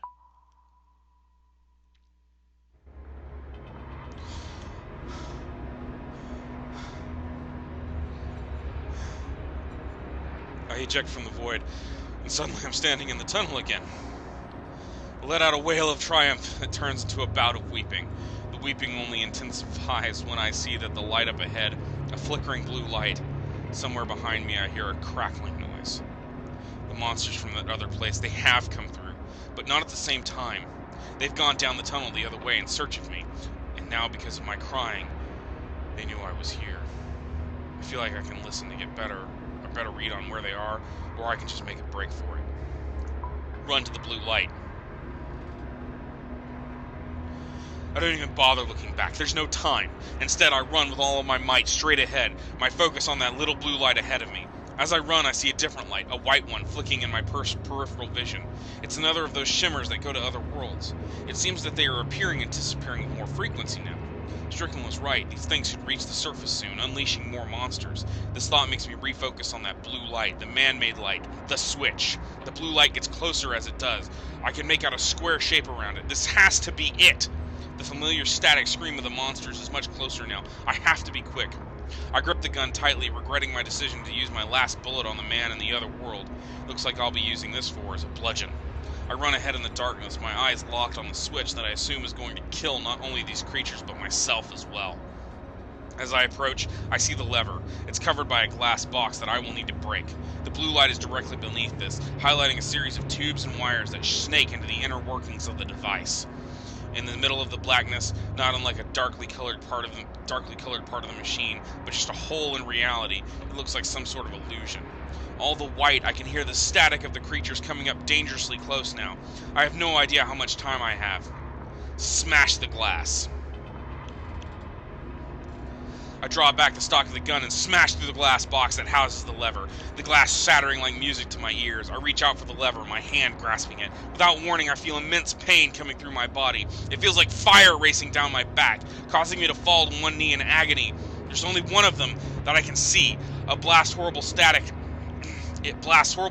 noise at me as I ready my gun. With no bullets left, I get ready to use it as a club. I try to strike. The monster bats the gun away, warping it into an S shape, and then it follows up by swinging its appendage at me. The sting of its touch forces me back against the side of the cavern, my face striking the wall, hard. My jaw clenches, and I feel a sharp pain encompass my head. Then the creature is upon me. Its tentacles melt into me, and I scream. I can't help it. I sound like a wild animal. I can try to keep defending them off, or I can go for broke and just focus on the lever. Creatures be damned. Spring for the lever. I pull all of my strength into my legs, and the moment the monster is in front of me draws back its eel-like arms to grab me, I pivot backwards. My back strikes the machine, sending agony rocketing through my body. I'm so thankful I broke the glass before this moment, before the coming violence. I stretch out and grab the lever. With one last desperate scream that shreds my voice, I slam it down. The tunnel is suddenly filled with a flash of intense darkness. It expands from the switch, swallowing the matter around it. At first, I'm sure this is the end of me. I expect the darkness to consume me, followed by death. But then another shimmer of dancing white light appears next to me. There's more than one of these streams of light. It rips into space like the ones that previously sent me to the other ungodly world in the void. With nothing else to do but die, I try to escape into the shimmer, and that stream of light envelops me. The expanding darkness of the switch is gone, and I feel a huge push.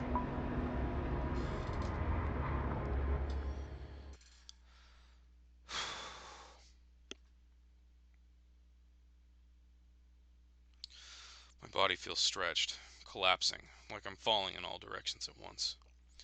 The world goes white, and then there are pinpoints of stars everywhere. One of them breezes directly to my right. I see something that looks like a spiral galaxy distorted in its folds. To my right, I see an endless stretch of stars and glass clouds forming some galactic architecture. But beyond the immeasurable beauty, I notice something. I'm seeing the same star patterns over and over and over. They're repeating, like reflections in an endless mirror. Are these different versions of the same galaxy, the same realities? To my left, I see a calm blue world. I can barely make out trees, familiar Kentucky trees that I have been around for the last few weeks. To my right, I see a copy, an orange world.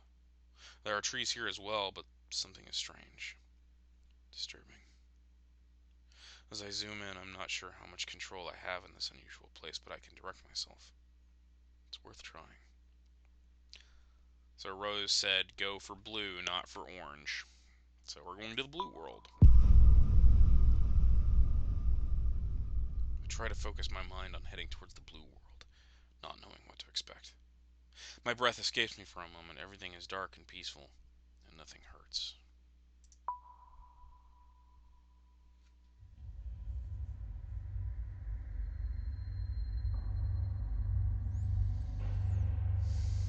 With breath back inside my body, I gasp and open my eyes. I'm back at the logging site. How? I'm not sure. Did the shimmers react with the implosion of the switch? Some other accident? I have no idea. I sit up right away and become dizzy. I wonder if I'm somehow back in time before we found the facility. But what happens next makes me realize that can't be true. There's a tremor in the ground, somewhere off in the distance. I hear a metallic groan. The buried facility, it's being ripped apart under the ground by the activation of the switch. I hear trees splintering and toppling all around me, and then there's the muffled sound of an explosion. A huge group of trees is falling, followed by a massive plume of dust and debris. There's no way Barksdale survived. Good riddance. I look in the direction where I found Dennis sitting before all this started, and then I remember that he's gone. Along with Amy. I'm still not sure how I got out of the facility alive. That, I suppose, is the most important thing. Alone, but alive. It's then I look up and notice the sky.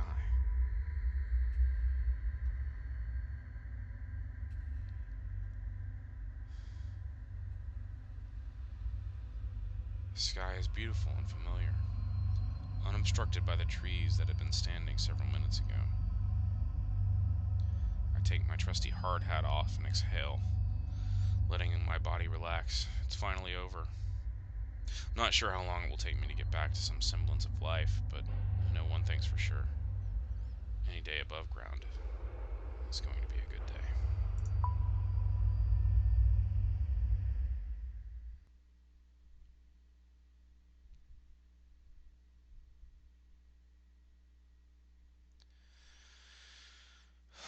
36% of players decided to take the painkillers.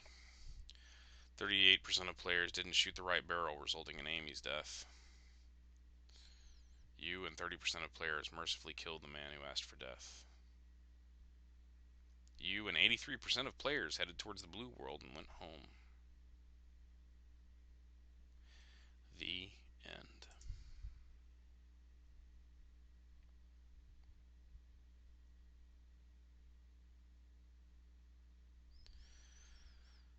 If you'd like to test out the beta versions of our upcoming games, please sign up for our newsletter. Thanks again, and I can restart. Alright guys, did you like that? Alright, give me 1 second. My phone is actually about to die. Actually, let me just go ahead and I'll go back to my actual stream. That way I can see you actually typing in real time.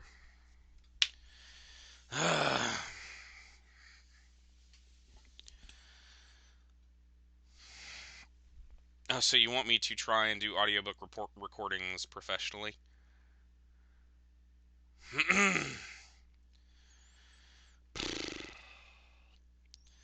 So, that was intense. Yeah, I'm kind of angry that I forgot what fucking barrel to shoot. Because there's a very real chance that I might have gotten Amy out of that. But, oh well. I lost the waifu. Oh darn. In theory, I could have gotten Dennis out of it too. So I guess I don't know. He may have died of like bleeding because his hand like blew up. But I may run through it again at some point, without reading it, just to see what all the different options are. Um, but it was fun. I had a lot of fun. Thank you, Rose, for suggesting this. Um, I will be saving this and uploading it to my YouTube, which you can find at Doc Holiday 1874 on YouTube. I will also be saving it here on the site so that you can actually watch the chat go as it's going by. Now it is late. It's after midnight. Okay. Not that I need to go to sleep. I will probably be up for a little bit longer on the Discord if people want to visit with me there. I will also just be hanging out online if you guys want to send me a message on here. But other than that, I hope you guys really enjoyed it. Please take a time to follow if you haven't. If you aren't a subscriber, and it's always a great way to make sure that I build a better stream. Um, Basically pimping out myself and everything like that. Um, if you like this stream, just give me some love. Let me know what's going on. Let's see who else is on right now, because what we'll do is what's called a host raid. You guys may have noticed me doing this with some of my streams in the past. What I do is I try to find somebody who is currently streaming, and see if basically what I do is I go in and I see who's currently streaming, and then what I'll do is I'll slash host. So we'll basically transfer all of us over to all of this, basically over to them, and you can watch their stream. It's people I kind of like. Looks like Drummer Chick, or Chick Drummer, excuse me, Chick Drummer 88 is streaming right now. She's doing Overwatch. So I'm gonna go ahead and I'm gonna host her. Just go in there, say, hey, um, that Ebon Blade of Revan sent me, basically, and just give her some love too. She's a really great streamer. She's great to have on, like, in the background. If you're doing something else, you can just sit and watch her, like, run through. Like, I got started watching her because I was watching her level through WoW. So I'm gonna go ahead and do that, host. Thank you for joining me this evening, and I hope you guys have a great day.